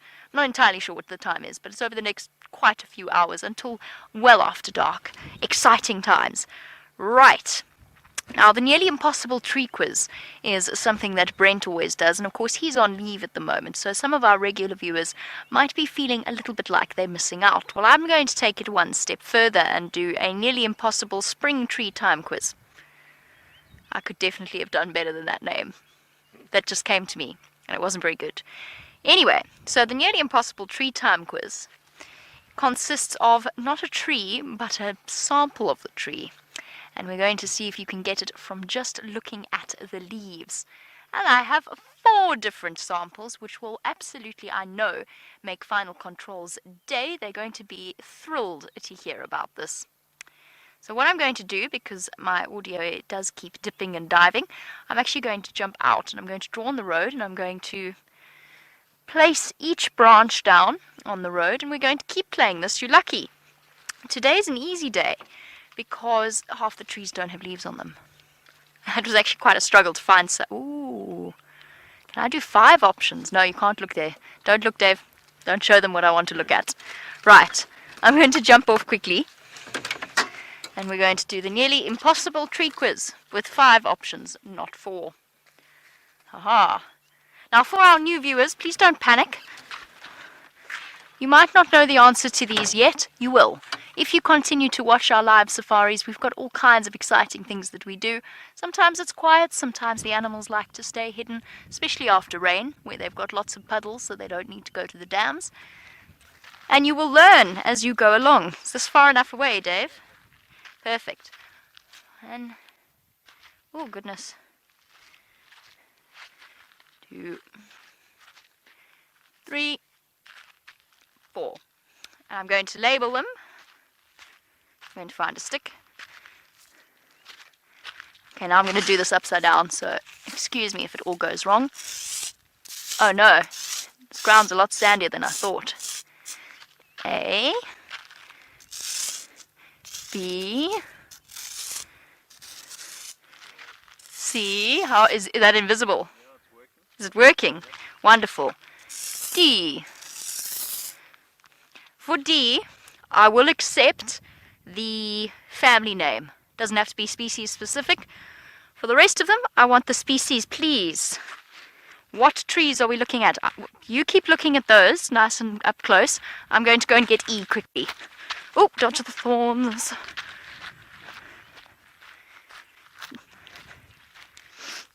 Right. Oh. Ouch. That hurt. E's a difficult one. Ow! E's a really horrible one. I'll be very impressed with you if you get E. E. A, B, C, D, and E. What do you think, Dave? Can you get a good enough, close enough look of them? Yep. Perfect. Have one more look, because Jamie needs to remember the order that you put them in. I need to take a photo of this, so I'm going to forget, and then I'm going to get everything all muddled up and confused. Hold on. Oh, sorry. Jamie's head's in the way.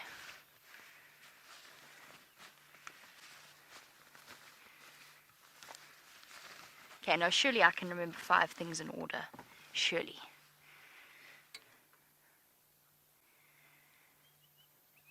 Okay. That's E, yes. That is E. Good luck with E. I will be super impressed with you if you do get it. Is this important for you to know? Yes, kind of. Dave's laughing in the back. Do you know the answers, Dave? Do you know all of them, Dave? No. Maybe one or two. Is it important for you to know? It's a good way of learning trees, because once you learn to recognize the leaf and the leaf structure, then if you see that tree, then you'll be able to identify it relatively quickly. Also, a lot of the time the guides say, random example, I'm dropping a silver cluster leaf branch in the road. And then you know when you see a silver cluster leaf branch in the road, that's where you have to turn off to go and find the animal.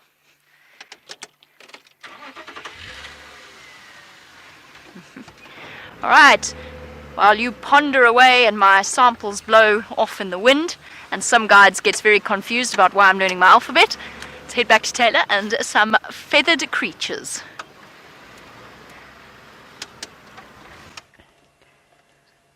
Guinea fowl, guinea fowl, guinea fowl. That's what Rebecca shouted in my ear, everybody. So yes, Rebecca, you're correct. These are helmeted guinea fowl, and these are hysterical creatures to watch. We actually had them racing across the open plain. I'm not sure why they ran away, but now they seem to have settled down quite nicely. And I love their beautiful white spots that they have against the black feathers. And then, of course, that bright blue head that stands out so well. I just want you to listen to them very quickly. Can you hear them all chatting to each other?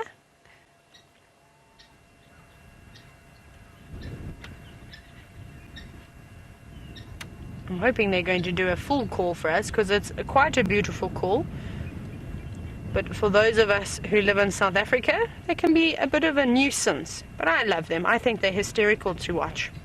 Now, I have to tell you a very funny story about the guinea fowl while you watch them move into the distance. Actually, before I do that, let me go a little bit further forward, because they're getting quite far away from us. And then I will tell you about the guinea fowl. But for those of you who have just started watching the show, welcome everybody, and my name is Tayla, and then we have Eggsy on camera this afternoon, and we are chasing down some guinea fowl at the moment that seem to just keep getting ahead of us, and they don't want to pose nicely with the sun behind them, which is a bit frustrating. So hopefully we'll be able to find a little spot. Just looking for a little gap over here, and then I'm going to tell you a hysterical photo. We need to go back a little bit.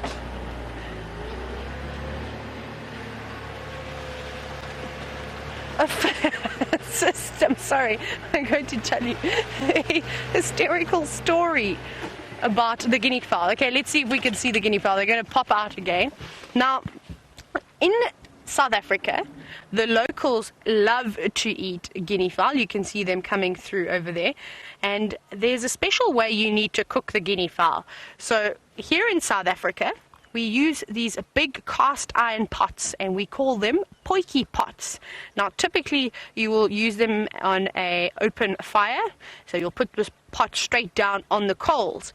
So basically, you have your guinea fowl, you take all the feathers off as you would with a chicken, and you pop the guinea fowl in the pot. The key ingredient to all of this, to make it all work, is that you actually have to put a brick. So a normal building brick, you pop that in there, just a small one, doesn't need to be too big. And well, I suppose it needs to be about a medium-sized brick. And then you add some red wine, you add potatoes, you add corn, you add beans, mushrooms, you add everything that you would normally add to a beef stew, because it's a lovely red meat, this. So you can add those same ingredients. You add a bit of wine, maybe a bit of something to thicken up the stew nicely. And you let it cook for a long time. And now that's the trick, everybody. Sorry, I've got, there we go. I had the sun burning straight into my eyes, and I need my eyes to see. So I'll just move my head slightly over there. So you keep adding a little bit of wine as you go along, and you keep stirring it. And probably about 4 to 6 hours, you leave this cast iron pot on the coals. Now, and you obviously got to have little bits of tasting. Add salt and pepper, whatever you like, garlic, rosemary, you name it. You go crazy. And once you think it's it's done after about 6 hours max. You take it off the pot. Remember, don't burn your hands, so you use oven mitts or something like that. You take it to the side, let it simmer just for a little bit in its own juices and the steam. And once it's not too hot to touch the pot now, you get a big ladle or something, or a fork. You put it in the guinea fowl, you throw it away, and you eat the brick. It's very tough, everybody, so it's not something that you want to just roast quickly in the oven. You've got to cook a guinea fowl very well and very slowly as well in order to be able to endure it. So I'm only teasing, it was just a little joke. You can actually make a stew with a guinea fowl, or you can make a pie, and I believe it's actually quite a tasty meat to eat. I've never tried it. Maybe one day I'll be brave enough to try it. But that's why I said you actually have to be careful about what size the brick is, because you need to eat the brick. Obviously, it's a lot more tender. Right after my very silly guinea fowl story, we're going to go back and see what else we can find. And guinea fowls have now left us, I'm afraid. They're going somewhere else. You might even see them on the dam cam. If you look in the next 10 minutes, they could pop out over there.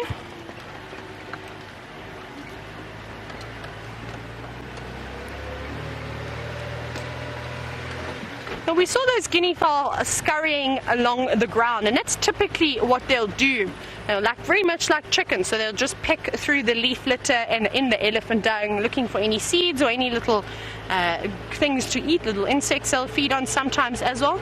And a Chitwa from India would like to know how well a guinea fowl can fly. Now, Chitwa, they can actually fly very much like a chicken. So they don't fly too much. They normally fly to the tops of trees where they'll roost there for the evenings. Otherwise, they spend most of their day down on the ground. Also, if, say, something like a serval or a caracal, one of the smaller cats in the area, comes racing on through and tries to grab that, they're obviously going to flap those wings very quickly and try and fly out of that area. But you don't see them flying too much. They can also run at quite a speed as well. Very impressive. I think they can run a lot quicker than what I could. I don't know if I could chase down a guinea fowl on foot. Oh, fantastic, everybody. I've got a little whisper in my ear that Jamie has managed to find a lion.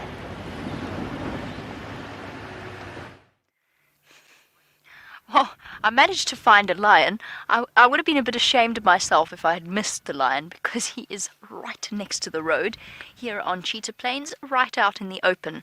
So if between Dave and myself we had missed him, it would perhaps be time to go home and get our eyes examined.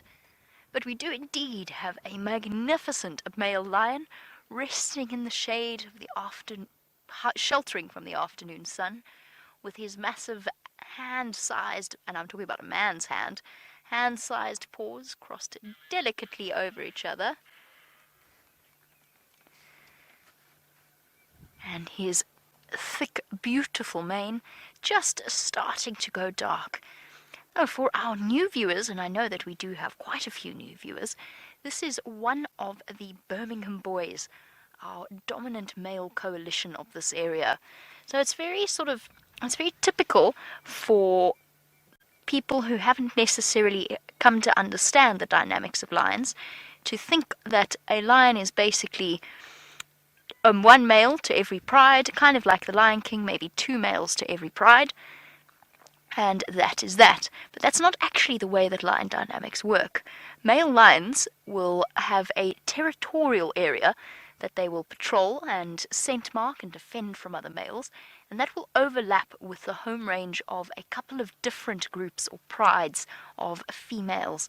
So those of you who were watching last night's sunset safari, you saw the Nkuhuma females, the Birmingham boys. Oh, what a big stretch. I love it when they lie like this and they rub their bellies. It's so sweet. Just give their chests a gentle rub. And, turn away from us completely. But never mind that. So you saw the Nkuhumas, they are also, the Birmingham boys are dominant over the Styx pride. I've just chatted to Shanae. That will be a name that is familiar to many of you. And Shanae is a guide at Nkoro, and she tells me that the Styx, 2 females and unfortunately 3 cubs are there on a buffalo kill. The mange that the Styx picked up has played absolute havoc with their numbers. just to clarify, I don't think that necessarily means that a female has died, but it does mean that another cub has died from their mange infection. And it's very, very sad. They've gone from 8 to 3. But that's just an update on the sticks and where they are. The Birmingham boy, judging by the tracks that I saw as I drove through Cheetah Plains earlier, he met up with them last night, spent a bit of time with them, and then went his separate ways.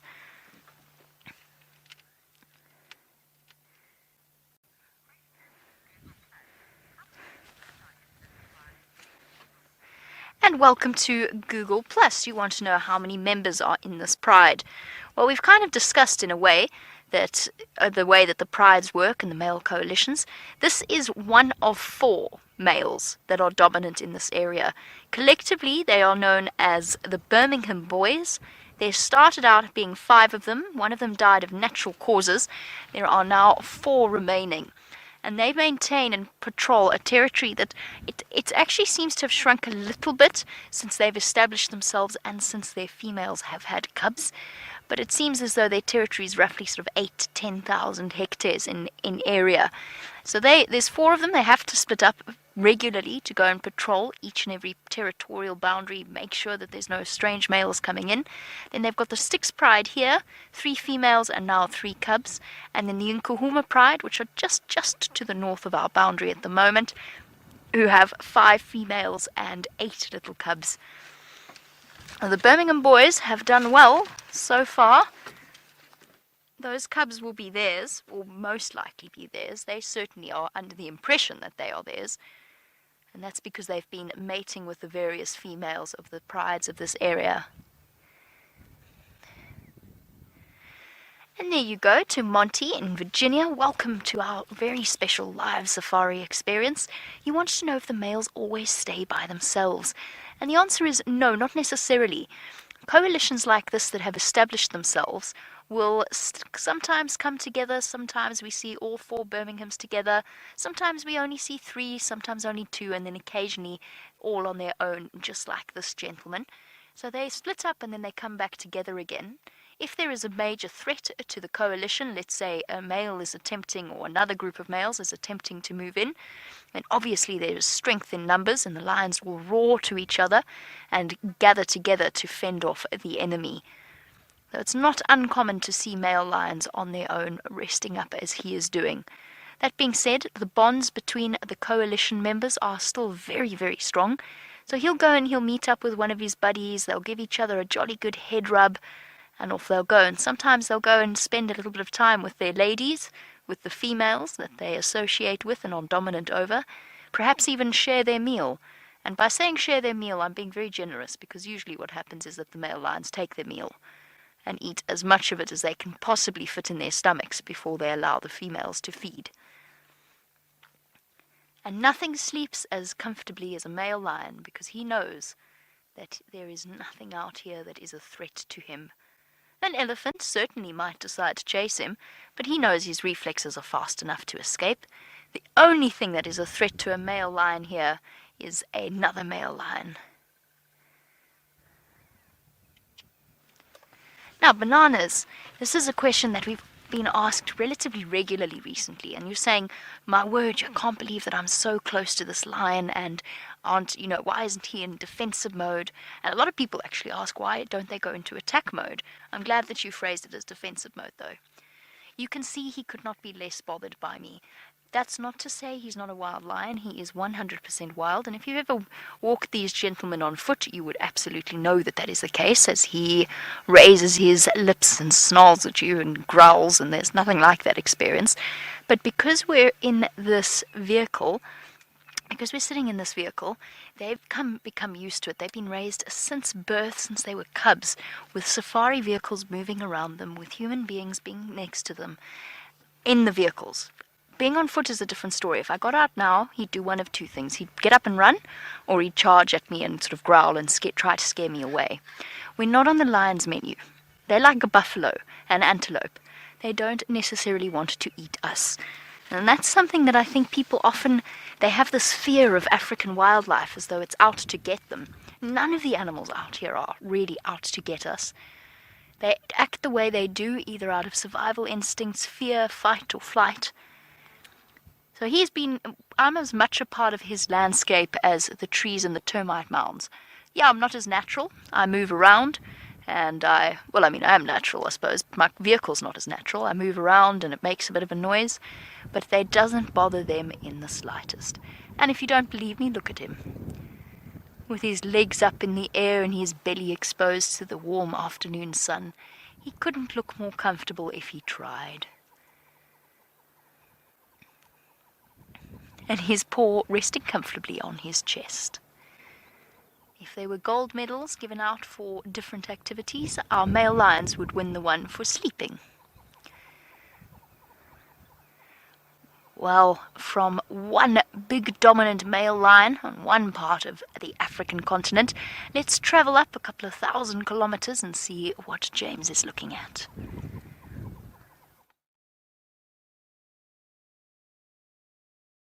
Reached the Tembo Pride. Now, for those of you who've just joined us, we're broadcasting live from the Mara Triangle. No signal? We've got signal now. Sorry, everybody. We're broadcasting live from the Mara Triangle. Brings with it one or two technical difficulties. That is one of the lionesses of the Kichwa Tembo Pride.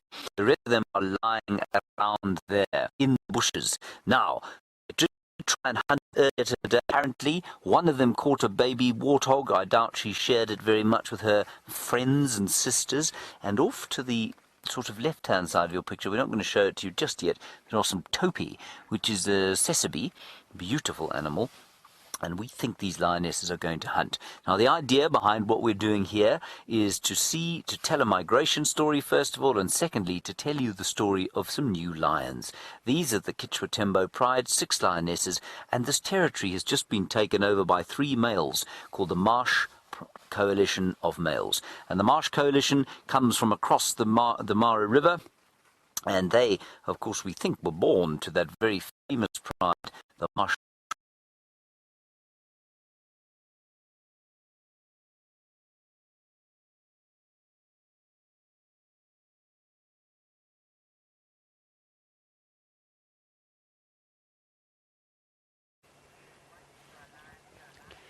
We are looking at a male black-bellied bustard. And he was actually calling for us just now, which was quite interesting. When he moves a little bit further away, I'll actually play his call for you so that you can hear it. It's a very interesting call. Now, every now and then, he keeps looking up towards the sky, which is quite unusual. And normally when they do that, it's if they perhaps see a big bird of prey. So something like an eagle would potentially take out a ground-dwelling bird like this, but I can't see anything flying in the sky, so I don't know what it was looking at. And he's disappearing into the distance now. It's a pity he's not facing us so you could see why they call them black-bellied bustards. Oh, there we go. You get a little glimpse. You can see that very black plumage just on the underside of it. Well, the females are lacking that. He was doing quite a strange call earlier as well, not the typical call. And off he goes. So let me play this call for you while you watch him sort of disappear over there. So what you're going to have to do, all you're going to have to do for me now is listen very carefully. Right? Are you all listening?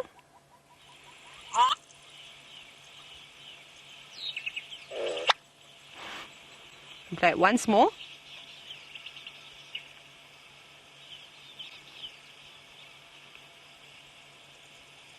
Going to call again. It's a bizarre noise, and that's what he'll do when he is calling to hopefully some females. What are you doing? Looking at us now? Yes, we've seen you. You cannot hide away from us. Very secretive birds. So as soon as he realized that we had spotted him, he moved off into the thicket, I'm afraid, but I haven't seen too many of them around. Oh, very nice to add that to your bird list, everybody, a black-bellied bustard. But let's carry on ahead. And somewhere where I'd like to go is yesterday afternoon we had a hippopotamus in a mud wallow, and hopefully we're going to find him there again this afternoon. So I'm just double checking. Excuse me. I am glaring straight into the sun, so if I look at you and I look completely dazed, it's because I'm temporarily blind. Very strong rays at the moment. Just trying to hide underneath my hat. Oh, I see a grasshopper has just landed on my bonnet. Should I try and catch it for everybody? Let's try catch it. So just bear with me. I don't think you can see it. I think it's just out of view, unfortunately. So I'm going to unplug myself. And let's see if we can get a better look. No! Let me catch it quickly. Let's see. Because it's quite a pretty one. Where did you go now? Now, it is so... Okay. I'm never going to catch it. He's too quick for me, I'm afraid. And he's gone again. Okay, I'm going to just give up now. I was hoping that it was going to be a little bit on the relaxed side. I'd be able to show you this lovely grasshopper. But what I'll do is when we stop again, I will find it in my insect book for you, which I brought along. It's going to be very handy for this evening. I think it was called a yellow wing grasshopper. But now while we carry on in search of our hippopotamus, let me plug myself in again. And I'm connected, and I'm still looking for these dwarf mongoose. I thought on this lovely warm day we were going to see quite a few. So I keep checking all the termite mounds just to see if there are any bobbing their heads out. But so far we haven't been lucky. Mongoose are one of my favorite animals just to sit and watch, with all their different personalities and their interactions between the rest of them. Right. While I carry on searching for a hippopotamus and some mongoose, I think James has managed to connect with everybody again.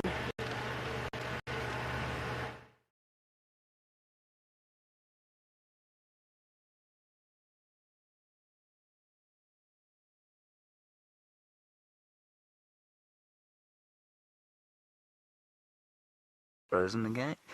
What? Okay, this time.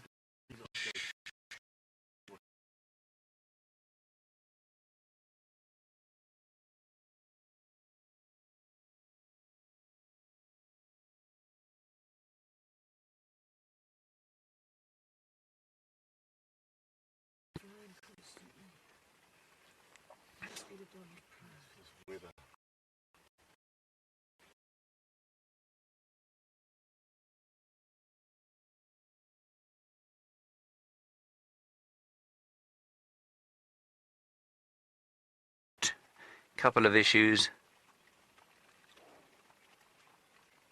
Frozen cutting.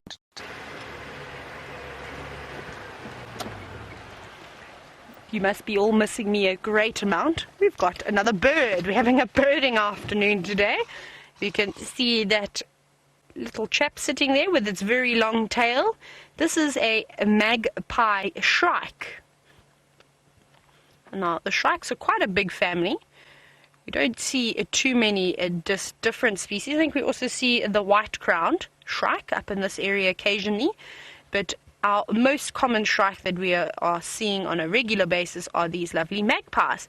Now, this one is all on its own. Normally, they are quite gregarious, and gregarious means that they... Oh, what has it got? I think... sorry.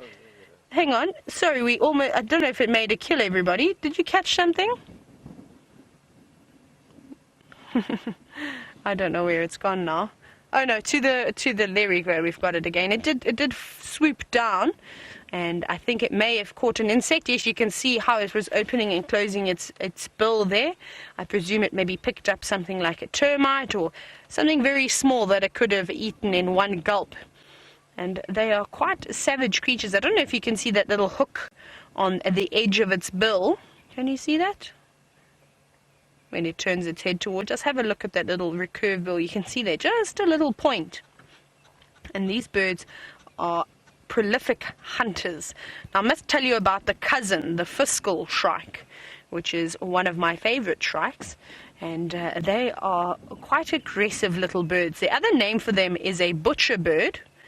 And what they're known to do is actually catch an array of insects and then proceed to push them through thorns or even barbed wire and sort of make a little buffet. And that's what they do to try and attract the females. Is the males will catch as many insects as they can and barb them, basically spear them through some thorns or on barbed wire. And it's quite a scary thing to see when you come around the corner and there's all these different insects and sometimes even small mice and other small birds that have been pushed through thorns.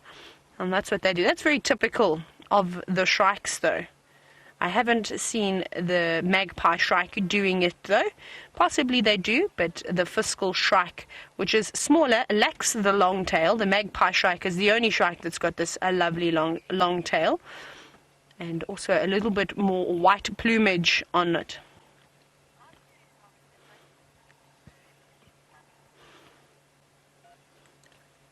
Hello, Mummy. Mummy wants to know, how do I tell the difference between all the birds? Mummy, with great difficulty, in the beginning especially, it was very challenging. But now that I've been doing this for a few years, it becomes quite easily. So as you're going along, you sort of learn one bird from a particular family of birds, and they all look fairly similar. You just have to then learn the variations. So you look for key features. For instance, if we're looking at the shrike, one of the things is that curve, that very sharp point on the beak of the shrikes. Now, all the shrikes have that, and they also have black and white plumage. So that's very typical of them, and sort of a medium-sized bird as well. And that's how you go along. And it's the same thing with the starlings, which are bright blue.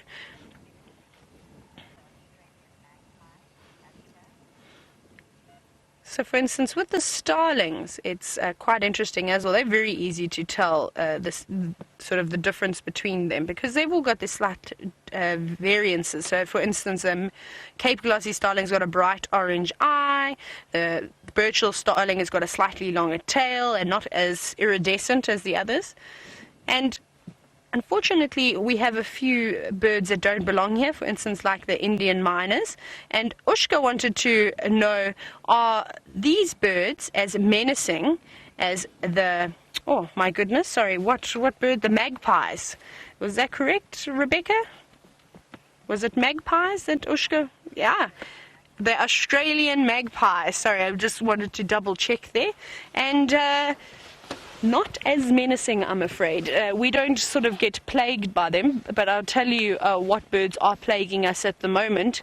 And they're slowly developing into a character. I need to still try and capture a photo of this crew of arrow-marked babblers that we have that are coming through and harassing us. I must show you a photo. Bird book, where are you? In my box of tricks. And just even their look is quite menacing. So we had the arrow-marked babblers, I think you could probably compare to the Australian magpies. Right, you've got to look here in babblers. Where are you? Should be right at the top. There we go. 310 in my bird book. No, that's 318. I've got a very old bird book, everybody. It's been in the rain, but I've got it. Can you see this one? That is an arrow marked babbler, and you see that red eye, and they just have a very sort of dangerous look about them, and they mob you every now and then because they'll come and try and pick up all the crumbs. You know, if somebody's made toast in the morning, they've dropped a few crumbs on the floor, then I'm going to just pull my book away quickly. And then they will come through and they get very protective over the kitchen, everybody. So we're constantly chasing them away all the time. So that is the only one I can think of that you could compare to the arrow-marked, to the magpie. Let's find another bird, everybody. I can't hear any chatting away. And Dina would like to know what is the difference between a bill and a beak. It'd be nice if we could actually have a look at one. I don't know if there's too much of a difference. Possibly, I think they're very much the same thing. I think it's tomato, the same thing. Maybe someone can enlighten me, but as far as I'm aware, like I said, this is just my opinion, a bill and a beak are very much the same thing. Oh, I see some impala up ahead. Let's head on over to them and let's hope that they do not run away from us like everything else has. Oh no, we've got one crossing the road right in front of us. Good afternoon, ladies. Oh, did you see that one dash? There they go. So we did have some impala. They've now run into the thicket, everybody. And it's quite fitting that we have impala on this road, seeing as this road is called Impala Road. But I think we had another. Oh, there's a few up here on the right. Hopefully we'll get them. It's okay, ladies. In the lovely golden light. And they're all running away from us. Now, this is the most common antelope in Africa, and they are very important to have around. Even though we see them so often, you have to stop and appreciate the impala, because without them, I think a lot of predators wouldn't survive. For instance, the leopards love to eat impala. It's one of their favorite choices on the antelope menu. Are there any more? No? Let's go up a little bit further. So it's important to appreciate even the most common animal in Africa. Especially, imagine something like a young male lion. Oh, hang on, sorry, before I carry on, we're at our watering hole where our friend the hippo was. You can look here to our left. And there is no hippo here. So that means we're going to have to carry on. Can you see that butterfly that's flapping its wings? Let's see if it's going to sit there for long enough. We're going to go up a little bit. There we go, straight. That where that ball of dung is. There we go, you're on it. Can you see it there? Is that a leaf now? No, there it is, to the bottom left-hand side of your screen. Now, oh, okay. You may have got a very quick glimpse of that butterfly, and that was a pansy. It looked like an orange pansy. And you see a lot of them hanging around the watering holes, and especially where there's quite a bit of mud. And they are lapping up all the different nutrients that you find in the soil. So that is called mud puddling, everybody. And all the impala have now run away from us, as all the other animals are. But we will keep persevering through this patch, and hopefully we'll be able to find something interesting. I'm actually very eager for the sun to drop behind the horizon this evening so we can start finding the creepy crawlies. And hopefully we'll have another bustling evening like we did last night.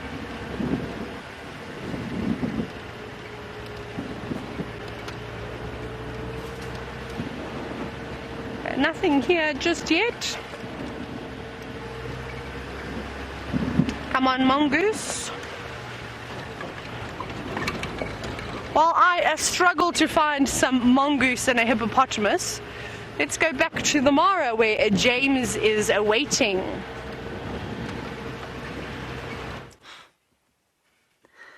Sorry everyone again, but look at this beautiful picture here, lioness and topi in the background. Our first topi. I've been wanting to show you one of these topi for weeks now. There it is, staring at the lions. Now, one of them, the one that you can see there on the left-hand side of your picture, has decided to head off from the others. The others are very obviously sitting on a termite mound to the right, and I'm not sure that John Ray can see them at the moment. He's unable to move the camera to them, but we'll try and find them at some stage. I think what's happened here is that the ones on the termite mound, if you'll imagine it, that's where the topi is looking. If you look, he's looking slightly to the right-hand side of the screen. The lions are sitting on a termite mound, obviously. So they're almost saying, look at us over here, while their sister goes around, slinks around, perhaps around the side of them, and gives chase. You can see there that Topi is not impressed. Now, Topi looks bigger than it actually is. It's only about 130 kilograms for a male, and that is about 300 pounds. So not a tiddler by any stretch of the imagination, but quite a bit, not anything like the size of a wildebeest, for example. So it's right in the size, sort of ultimate size for prey of lionesses like this. So with any luck, there will be some action very soon. You can see there the sun just starting to fade behind the Olulolo escarpment. Beautiful colours there of pink and ginger and peach.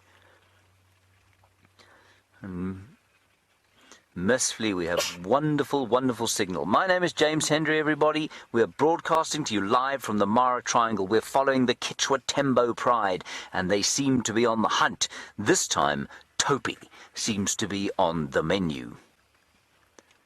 Jean-Andre is on camera, Emily and Graham Wallington in the back seat, shouting at us, telling us what to do, fixing the tech, talking to the final control. They're achieving an astonishing amount back there in very cramped conditions indeed. In fact, they've got... It is raining slightly. They have the roof open, over which is a highly camouflaged bright red umbrella. It is quite a scene going on here in the Mara Triangle. It's wonderful. It's a great joy to be talking to you from here, and of course to be bringing you two broadcasts, one from the Sabi Sand and one from here.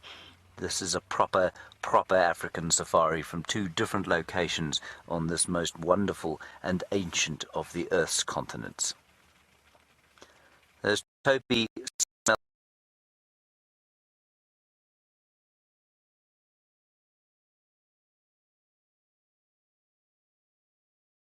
Any questions you like? Indeed, if you have ever been to this area, or if you intend coming here, I'd love to know about that. Perhaps it's on your proverbially cliched bucket list. It certainly was on mine, and I'm so pleased and utterly, nothing could have prepared me for what I saw here.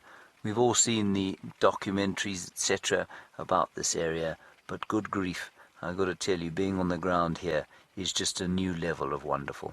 3 Topi now, thinking about what's going on. And I'm just going to, Chandra, what I'm going to do, if you zoom out, I'm going to tilt the car slightly to the right, and that will give you a chance to show everybody the lionesses sitting on the termite mound. Say when. There we are. That was very well done, Chandra. You're like a walking tripod. Except you're sitting, yes, quite. There we are. Very steady shot, as our Chandra achieved. Now, she's sitting on that termite mound because she's making herself clearly obvious to the Topi. I'm going to keep an eye on the lioness to the left-hand side of where your picture is now, and because she is going to think about moving towards those Topi fairly soon. Now, in case you haven't been with us for a while, we are, of course, going to be broadcasting late into the night here. It's going to be a 7.5-hour show, might be even longer, depending on what these lions do. Ooh, I've just spotted another lioness off to the right-hand side, which Jean-Ray can't see. She's over my head. There are a couple of elephants looking at her. Oh, you know what? We saw this lioness earlier. And I'm just going to tell you a little bit about her while you look at that one on the termite mound. She is injured. We don't know why. We haven't seen her before. We met her for the first time today. Look at the perfect coloration that this lioness has. She's sitting there, and you can see she's perfectly coloured. For when she sinks down off that termite mound, she will become virtually invisible, as has her sister. This is just very special.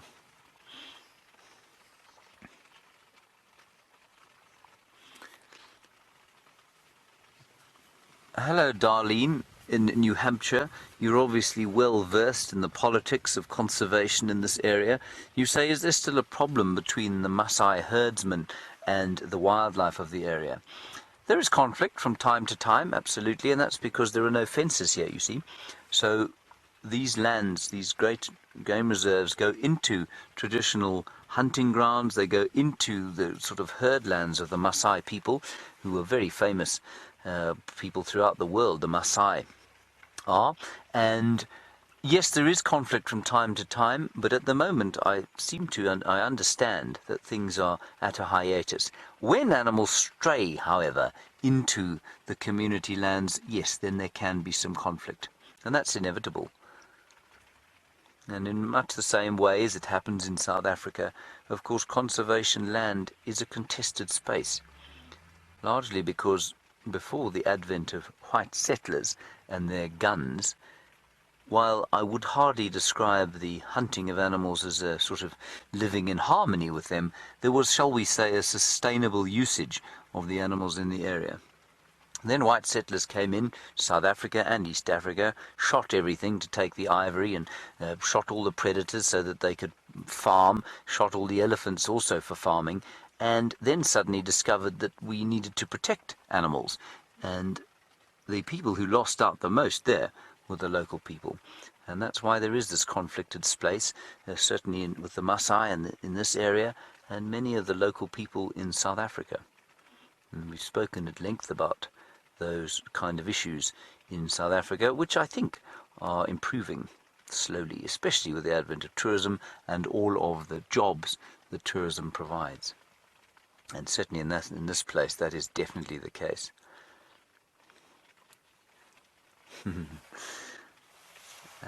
Hello, Gracie, aged 9.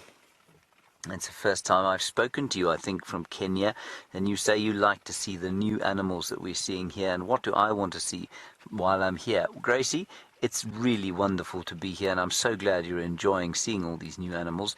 For me, Gracie, you know what? Animals are wonderful. All the different animals here have been astounding to see. I've loved seeing Topi for the first time, and Thompson's gazelles for the first time, and the elephants walking across the scenery. But you know, Gracie, for me, it's been the space, the scenery here, all the incredible views that we have of this massive area. You can see, look at that there. We don't see that back home. Well, there are parts of South Africa where we see it, but we don't see that sort of view in Kruger. And for me, to be in amongst that kind of scenery with all the amazing animals that we find here, well, that's been to me the real highlight. Righty, we're going to sit right here. We're going to stay with these lions deep into the night. And while we do that, let's head across to Tayla. She's got some elephants to show you.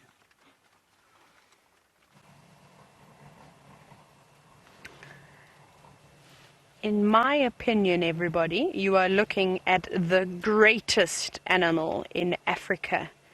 Well, they are the largest mammal in Africa, and just everything about this animal.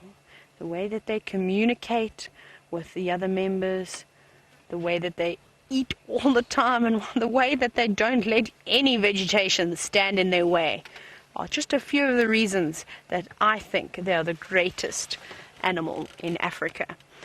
It's just a small breeding herd that we've got here. I've only seen 4 or 5 individuals. I think there were a few more in the thicket.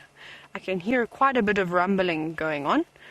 And quite thankfully they are moving away from the sun, which is providing us with a lovely light. So thank you, elephants, for being the first animal this afternoon for cooperating, because we have been waiting and persevering all day long. You can see that young calf at the back not wanting to be left too far away from mom. Seems to be quite a nervous elephant, this little one. Looks quite old, probably almost 2 years old, but not quite ready to just leave mom's side just yet. Normally when they're getting to those age, they're quite curious and they're playing with all the other members of the herd, but not today, I'm afraid. He's actually still got a few more coming. I can just hear them munching in the background, but I can't see them yet. Quite daunting. But they seem to be very relaxed. They haven't given us any warning signs. They're just enjoying a lovely afternoon stroll. Now, unfortunately, everybody, they are walking down a road where there are power lines. So you're probably going to see those every now and then, but we need to try and reposition to try and get a better view of these elephants. So we shall do that. When the animals move, we move too. Sometimes more often than we want to, like last night when trying to follow that male leopard. That was interesting, trying to navigate through a silver cluster leaf and bush willow forest. But let's watch this young chap over here, or young lady perhaps I should say. I can't actually see from here. It's an awkward angle. Show me either your head, or can you turn your rump so that I can see if you're a male or a female? Not showing me just yet.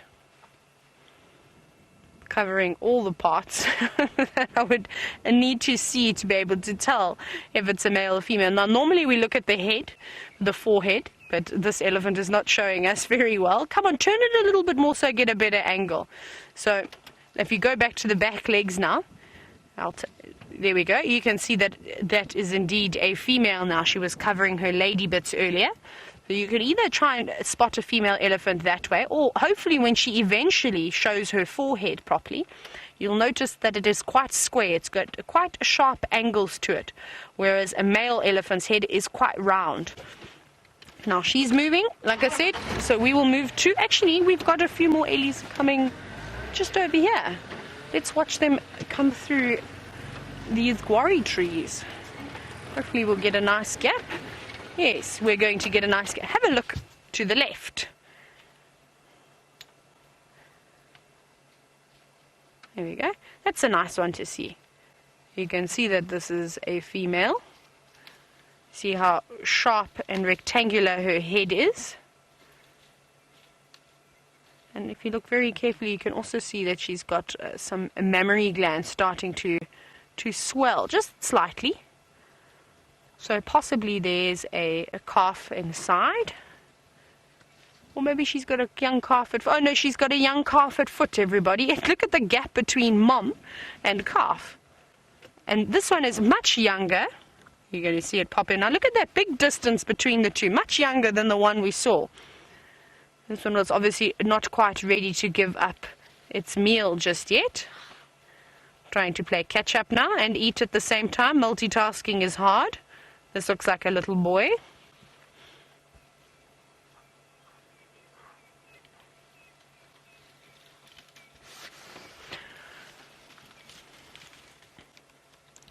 Sorry everybody, I go very quiet sometimes. I'm just watching and appreciating everything that's going on at the moment.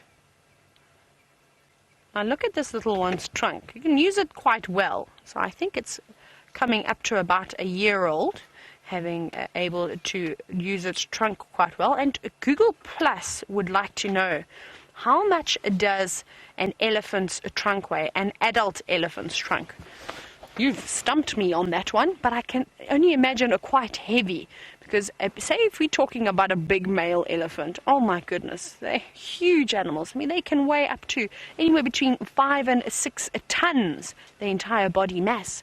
Now, their trunks are very, very thick at the base, and obviously they taper down towards the end, and they've got lots and lots of muscles in that trunk as well. And we all know that muscle weighs more than fat.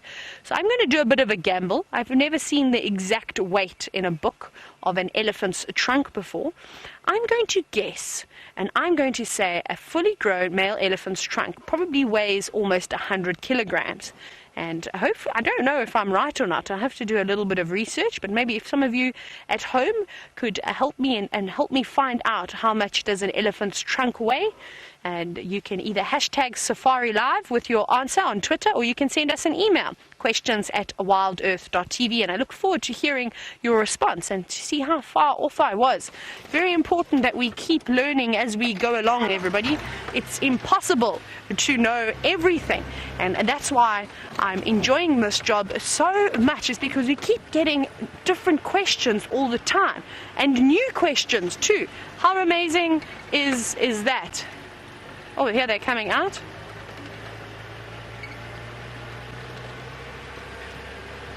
Now, while we're driving along this road where you can see the power lines, the telephone wires along the way, they're quite tall. And don't you think they'd make quite a good rubbing post for something like an elephant? And I know Debbie is wondering if they have ever, let's have a look at these ellies coming through now. This is really pretty. Debbie wants to know if they've ever tried to push up against those poles. I'd imagine so that they'd try and lean up against them, but there's nothing for them to eat on that pole.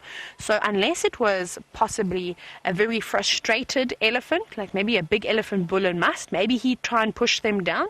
But otherwise, they're not too bothered by them. They sort of leave them alone. Now, at the base, often you see on the base of these telephone poles, and I'll try and show you, they put these big metal sheets around them to try and discourage something like a rhino or elephant or a buffalo from rubbing up against it. I haven't seen too many elephants pushing over wires, but look at this elephant now as she is digging in this. What is she digging? She's digging out a sickle bush. She's obviously looking for the roots.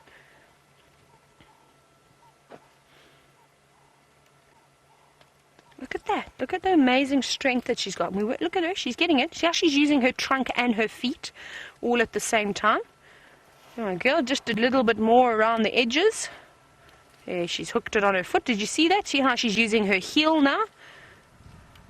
Almost got it. Not quite strong enough to pull it out just yet with her trunk, so she's using her feet to try and rip it out. Come on, you can do it. Oh, look at the strength. And there you go, that's what she's after. Oh, wow. Oh my goodness, look at this. Wow. Stripping it right out. Woo! What a wonderful reward you got. A lovely, tasty bit of root. Are you going to eat it? Or are you just going to... Yes, you are munching on it. Trying to strip all the nice juicy parts of it and get rid of all the old dry bits that nobody wants to eat. I bet you didn't think that elephants could almost do a handstand. Yeah, I changed my mind. It's actually quite a big herd of elephants. I can see some more coming through the back behind this elephant. If you look at the left-hand side of your screen, you can actually just see them moving in. Oh no, actually they were just behind that other elephant. I don't know if you can see them. That's okay. We can keep watching this female because she's being quite entertaining. You can just see them moving through at the back.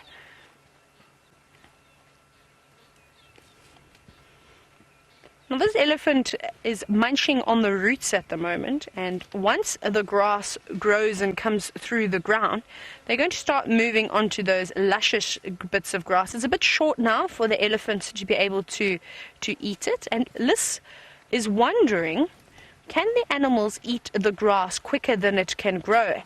Liz, that is 100% true. Of course they can. It's crazy, especially if we don't keep having consistent amounts of rain. The grass will only grow to a certain length, and then of course the animals can munch it all up before it can even reach new lengths.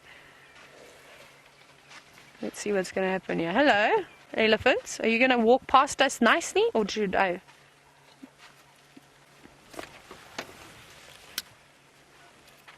Can you hear me now? Hello everyone. Hello, hello, hello. Hello, let me turn this on and off. Can anybody hear me? Can anybody hear me? Nobody can hear me. Nobody can know why you can't hear me. I have no idea why you cannot hear me. We're just on a mute movie, everybody. You're just watching. I'm not muted. No. I've turned it on. No. Now I'm muted. Now I'm muted. No, I'm not muted. You cannot hear me. You cannot hear me. Bex, I don't know what the problem is. My mic is on. Short ahead.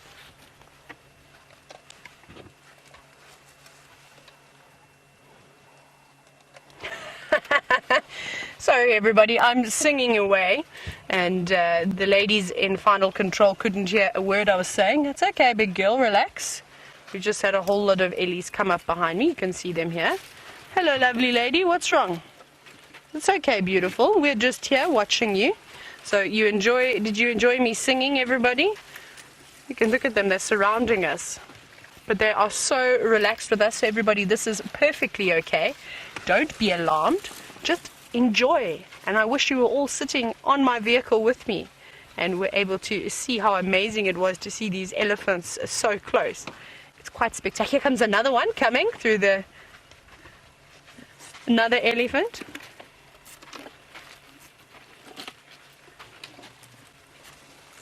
Right, everybody, we're going to let these elephants carry on passing us. I'm going to try and get in front of them again. But let's go across to Jamie, who's got a feathery friend for you.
Termite mound?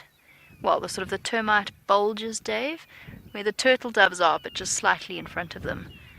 There. No, that's a log.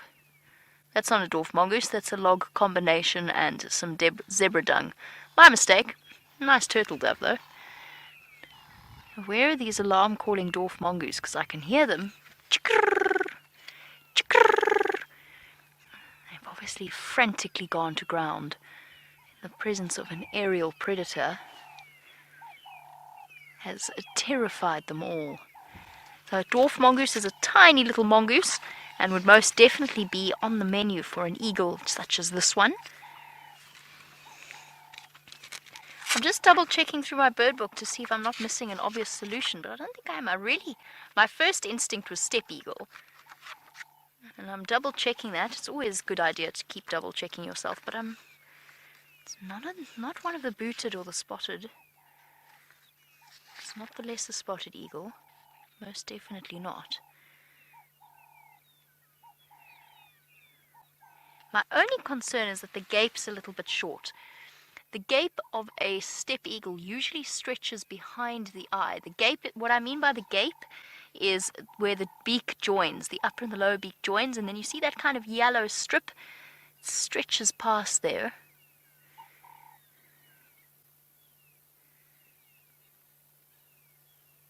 What a stunning view, though.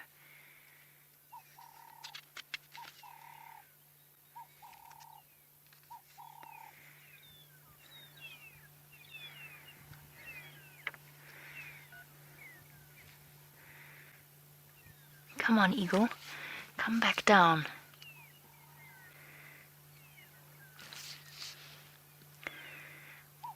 I'm keen to hear what you all think as to what it might be. Our options are steppe eagle. It's not a lesser spotted. Its eyes too light. It's not a tawny. Its eyes too dark, And that pretty much those are pretty much our options. Has to be a steppe. Amazing. I'm going to just sit and double check here quickly through my bird book. While I do, let's head across to the Mara for a different type of predator.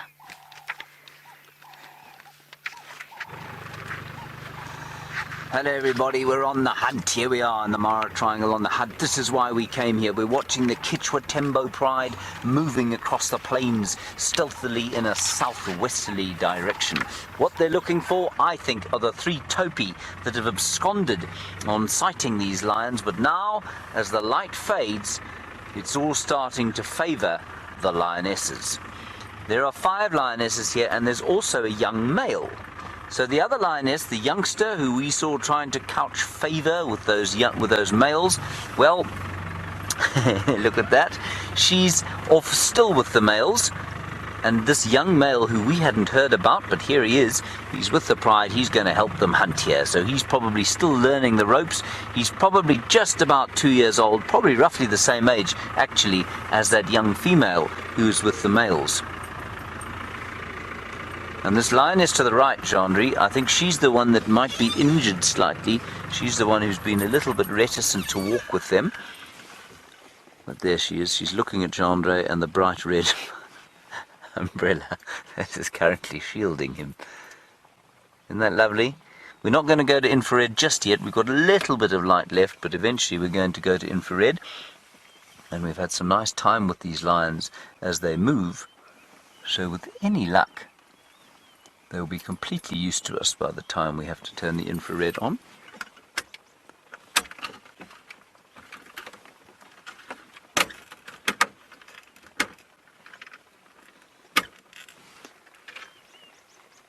And just listen, everyone.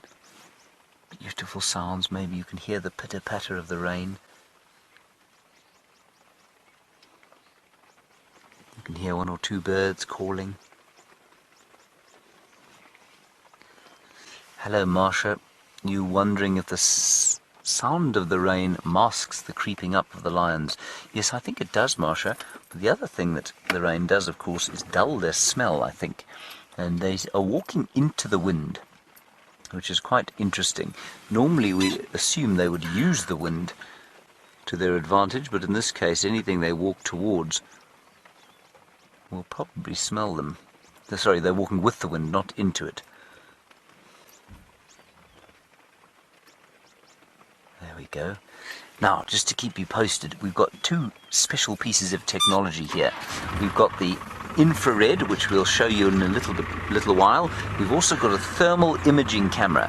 Now, the reason we've got all this, and we're not just driving around with a great big bank of stadium spotlights, is that we want to be able to follow these lions and not affect their hunt.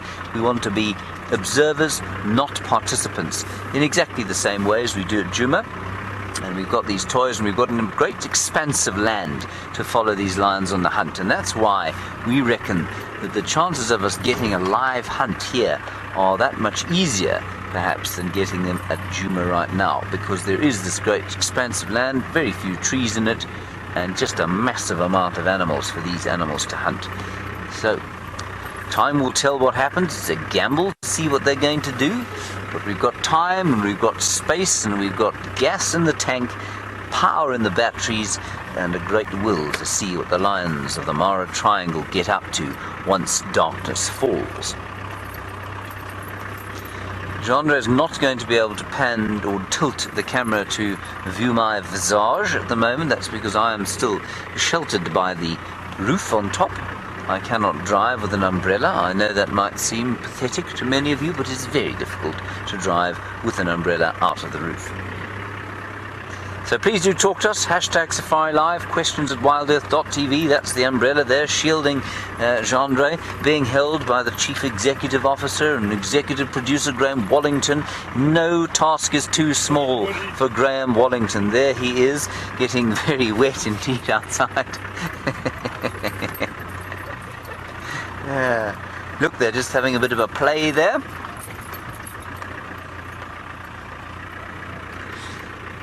Hello, Joey in Australia. You're wondering about whether or not there are any other prides in this area that we could be following.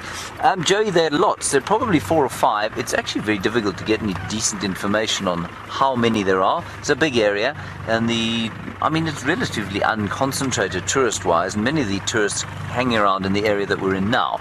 But yes, there are other prides. We could follow them. They are further to the south. There are 2 disadvantages with that. The first disadvantage, I'm just going to go around this bush, Andre.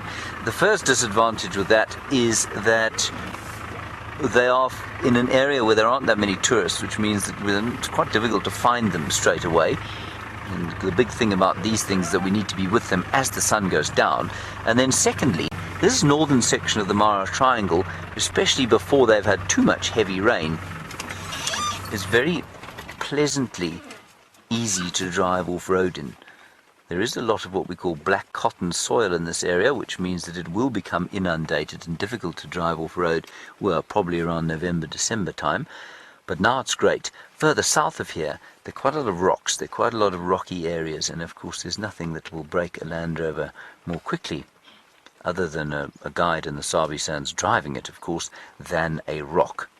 Look at those elephants. Old matriarch. Look at that's the Mara River in the background there. Those enormous trees, and in the day there are an astonishing number of different shades of green. There we go, they're just walking off in front of us now. Look how perfectly coloured they are. One of them's picked up a stick. That's the young male, I think, is it? Yes, it is. Young male, like all young males, horsing about.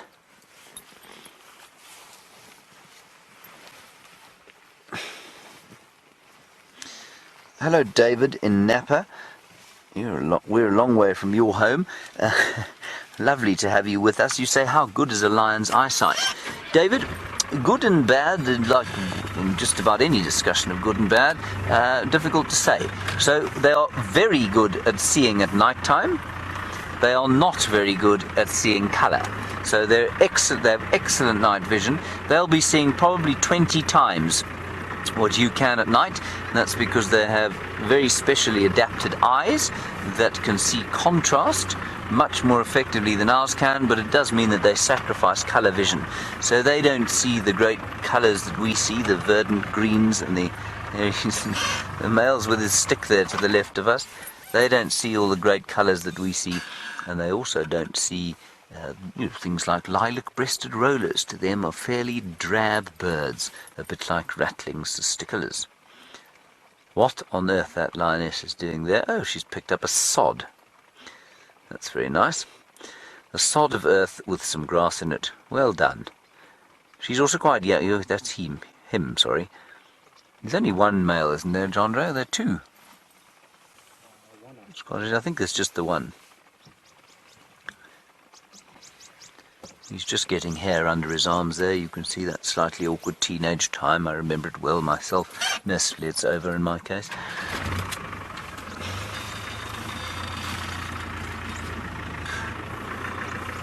And there is that IR, John Rowe. So we're now into the infrared, just so that we can see them a little better. And the colour, of course, this is quite like lion vision, I imagine. I imagine this is pretty much what it looks like if you're a lion, not the rich colours that we get. I'm just going to turn now. They're having a little play before they go hunting. It's fantastic. A signal is holding, and the rest of the pride just to the right of where you're looking now. And I'm just going to get a little bit further on and then stop. We have to be quite close to them for the infrared light to work.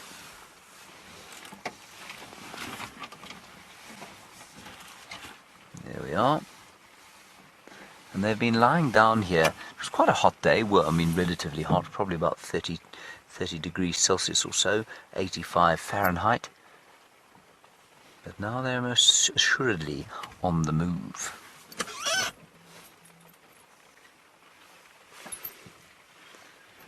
There we go. We do have a little bit of white light as well, everyone, so we'll probably use that as the evening goes on, so that you can get a little bit of an impression of the colour. And if they make a kill, well, then we will put white light on, because the white light won't disturb them once they're actually feeding.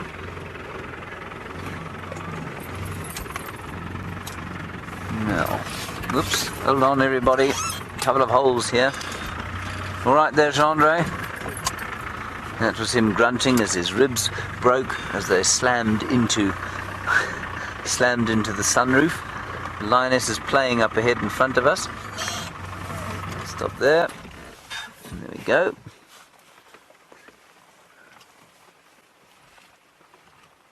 Oh, it's great to see them on the hunt. Last night, everyone, I don't know if you joined us, we watched lions for some time in South Africa and here. And the South African lions did a bit of playing and roaring. The Kenyan lions did a bit of roaring, absolutely no playing. They did a lot of sleeping. Thankfully, things are not the same now. We'll get onto the road behind them.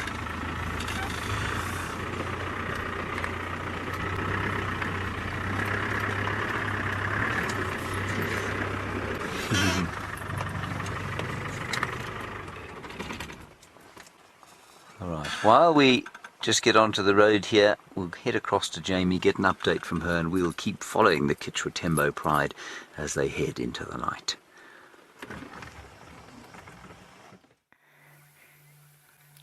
As the sun sets across the African continent, we have this spectacular view.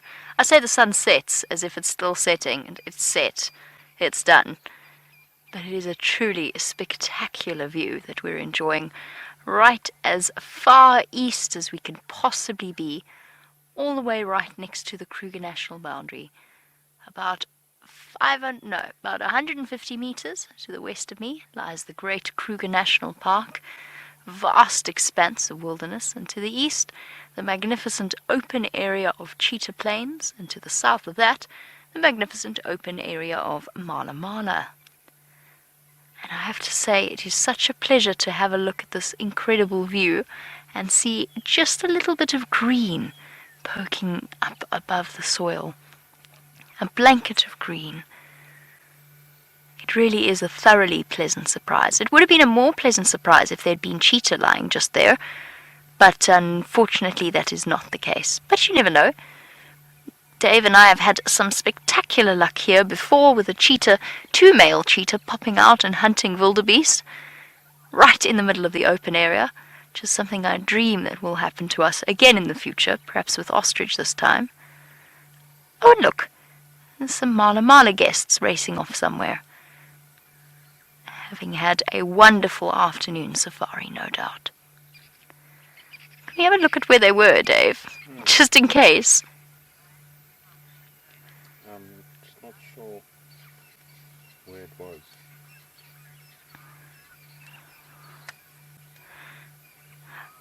And Joanna also thought that. I was thinking, sorry, I actually meant to mention that while we examined the open area on the subject of the bird. We were saying it's not a steppe eagle because the gape's not far enough behind the eye. When it took off, it was immediately apparent that it was a tawny eagle. It made it a great deal easier to see. The light underneath the wings gave it away. Steppe eagles don't have that. Tawny eagles have got quite a light underside to its wings. One thing I'm not 100% sure about is that it's a rufous morph. I know rufous morphs do have dark eyes, and we'll just have a look at what Joanne's talking about. I'm not sure that it was a rufous morph. I'm not even sure. It possibly was a dark morph, and we just couldn't see how dark the eye was. So this was our tawny eagle. I don't think it was quite light enough to be rufous morph. Right, let's head all the way back across the African continent, or halfway across the African continent, and back across to James.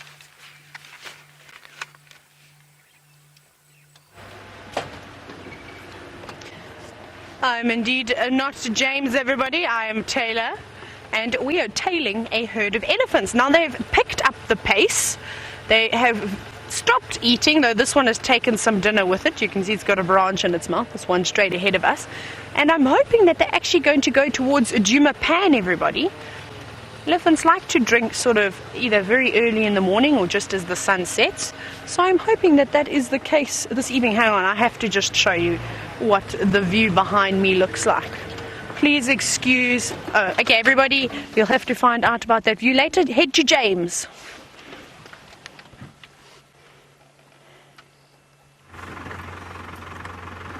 Now, everybody, we've got something very interesting here. Hyenas trailing the lions. We don't see this very often. They think that these lions are going to kill something, much like us, and they're now following them. So we're going to do the same thing. Oh, here comes a lion. Look, look, look, they've turned round. They're the lions in the background. So I'm going to have to keep the white light on, that's okay. It's not going to do any harm. They're not trying to hunt. So those lions have spotted the hyenas. There's another 2, 3 hyenas coming behind us, Genre, to the left-hand side. They're coming through. We're quite close to a hyena den, everybody. Look at them, they've seen each other. Now, this clan of hyenas has been researched for probably 50 years. And some of the dens here, we think, could be up to 1,000 years old. So there's a real story behind these hyenas. Look at her, brazenly walking towards the bigger predator. We'll just keep watching out to the left-hand side, see if other hyenas don't come. Look at that. Chandra, I'm going to sneak forward. Stay on them there if you can. Just get you a slightly better view. Let's stop there. She comes walking towards us. There we go. Hyena's running. That looks like a very pregnant hyena or a very fat one. There's the young male. Another hyena coming from the left, Chandri. It's all quite difficult to follow, everybody. It's tremendously exciting, isn't it? There's another hyena loping in, a younger one, smelling where they've been. There comes a lion right, to the right, Chandra. Lion chasing hyenas. It's now heaving rain out of the sky. Chandra, you'll just tell me if you have to come back inside, hey? I'm going to turn slightly now to the right. Give you a slightly better view. How's that? You're right there. See, now the reason it becomes quite difficult, everybody, is that I cannot actually see where these hyenas are. It's become dark here, so I have to watch the monitor. There goes the lion. The hyena is now turning to go after her. I'm going to sneak forward a bit here. Keep an eye on them, Chandra. I can't see them. I'm unsighted.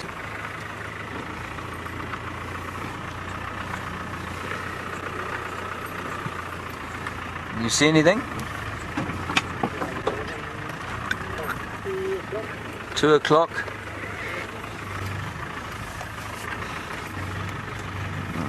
Try not to drive into an aardvark hole here.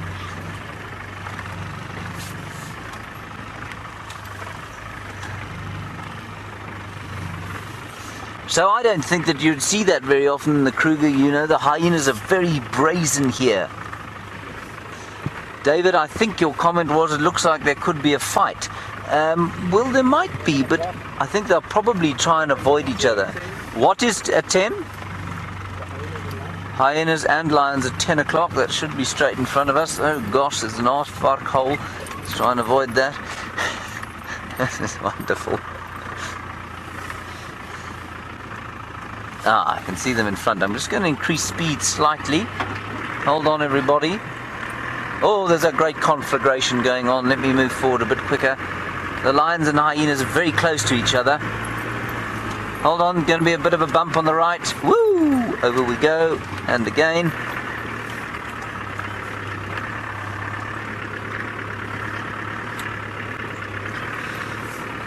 Now, I suspect these hyenas are hoping for a quick, easy meal.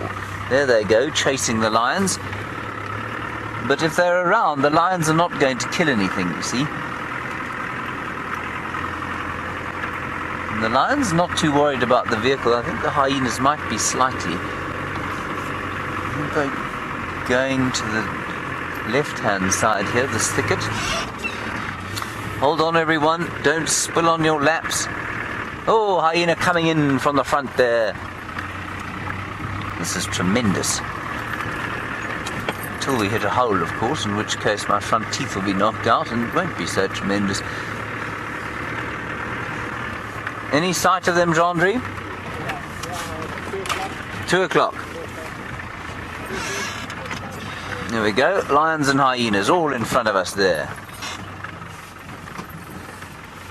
I'm going to keep going. There's just one hyena, one lion in front. Try and get a little bit close to the lions.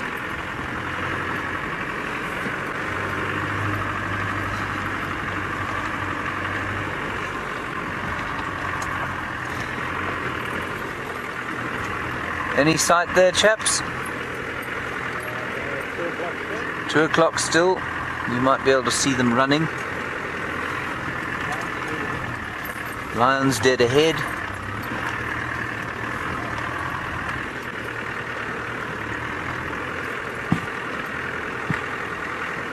Hello Paul, you're wondering if the hyenas can see as well as the lions in the dark. Yes, they can, easily as well.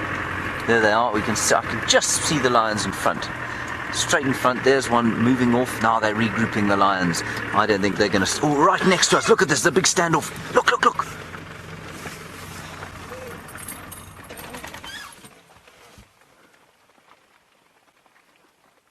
It's a young male now. That's very young to be marking territory. I think he's only doing it, of course, because he's being challenged by the hyenas.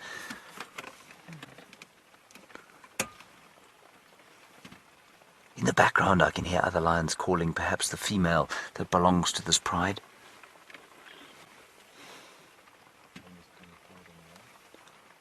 I think there's more than one young male here, everybody.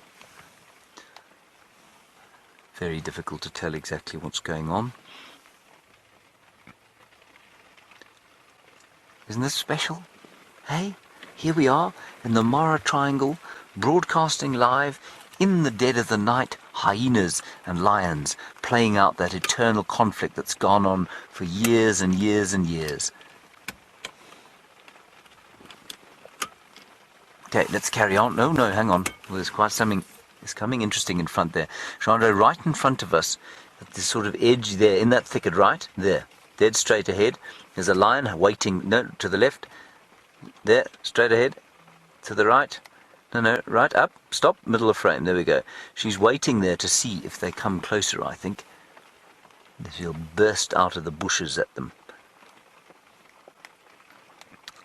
Or she'll just follow the others. This is just incredible. Hey? Chandra, are you getting cold up there? No, excitement's keeping me warm. Because the excitement's keeping him warm, everybody. There, she's marking territory. This is very typical, of course, lion behavior, any predator behavior after conflict, for them to exhibit some kind of territoriality, and that's what's going on here. The hyenas are still coming up behind, 3 or 4 of them. There we go, 5 of them. The tails up in that typical sort of flag-waving, banner-bearing fashion that they do. Okay, let's move on. That's it. This is amazing. Big hole in front.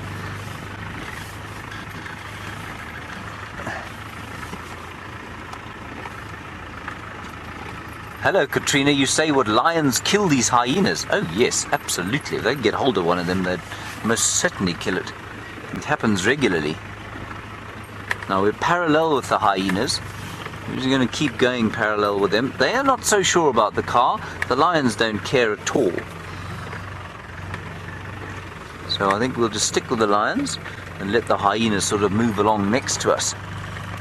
Now, they're just keeping an eye on where the lions are, keeping sight of them. And that's the same thing we're going to try and do. Oh, this is very special indeed. There's one of the lionesses waiting behind for them. You can see that hole. James, there's a Askari next to me, everyone, called James. I'll just say hello to him. James, if you see a hole, you must just shout. Okay, don't be afraid to shout at me, because this could end very quickly if I drive into a hole. He's very politely telling me there's a hole, everyone, instead of slapping me upside the head, which is what he should have done.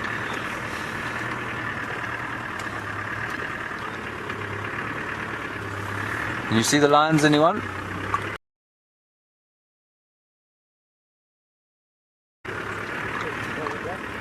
Sorry? Straight ahead. 80 meters, 12 o'clock. 80 meters, 12 o'clock. Thank you, Graham. Watch for holes, please. There's hyenas going straight towards the lions. Hello, David Ryan. You want to know how on earth we can tell who the dominant female hyena is? At this stage, David, I've got absolutely no idea. It's very difficult to tell in this case.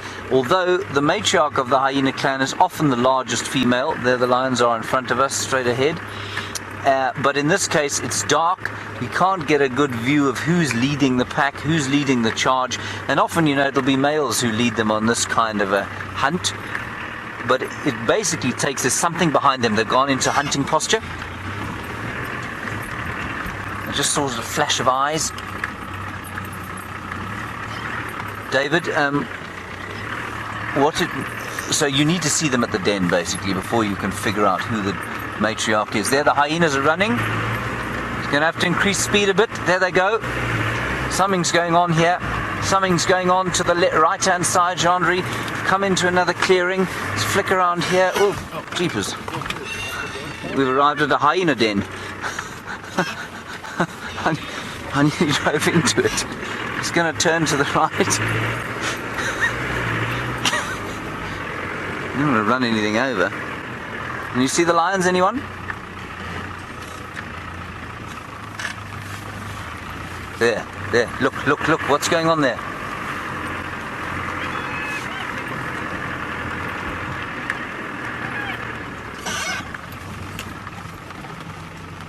You see anything there, Jean? Have they caught anything? There the lions are, all of them.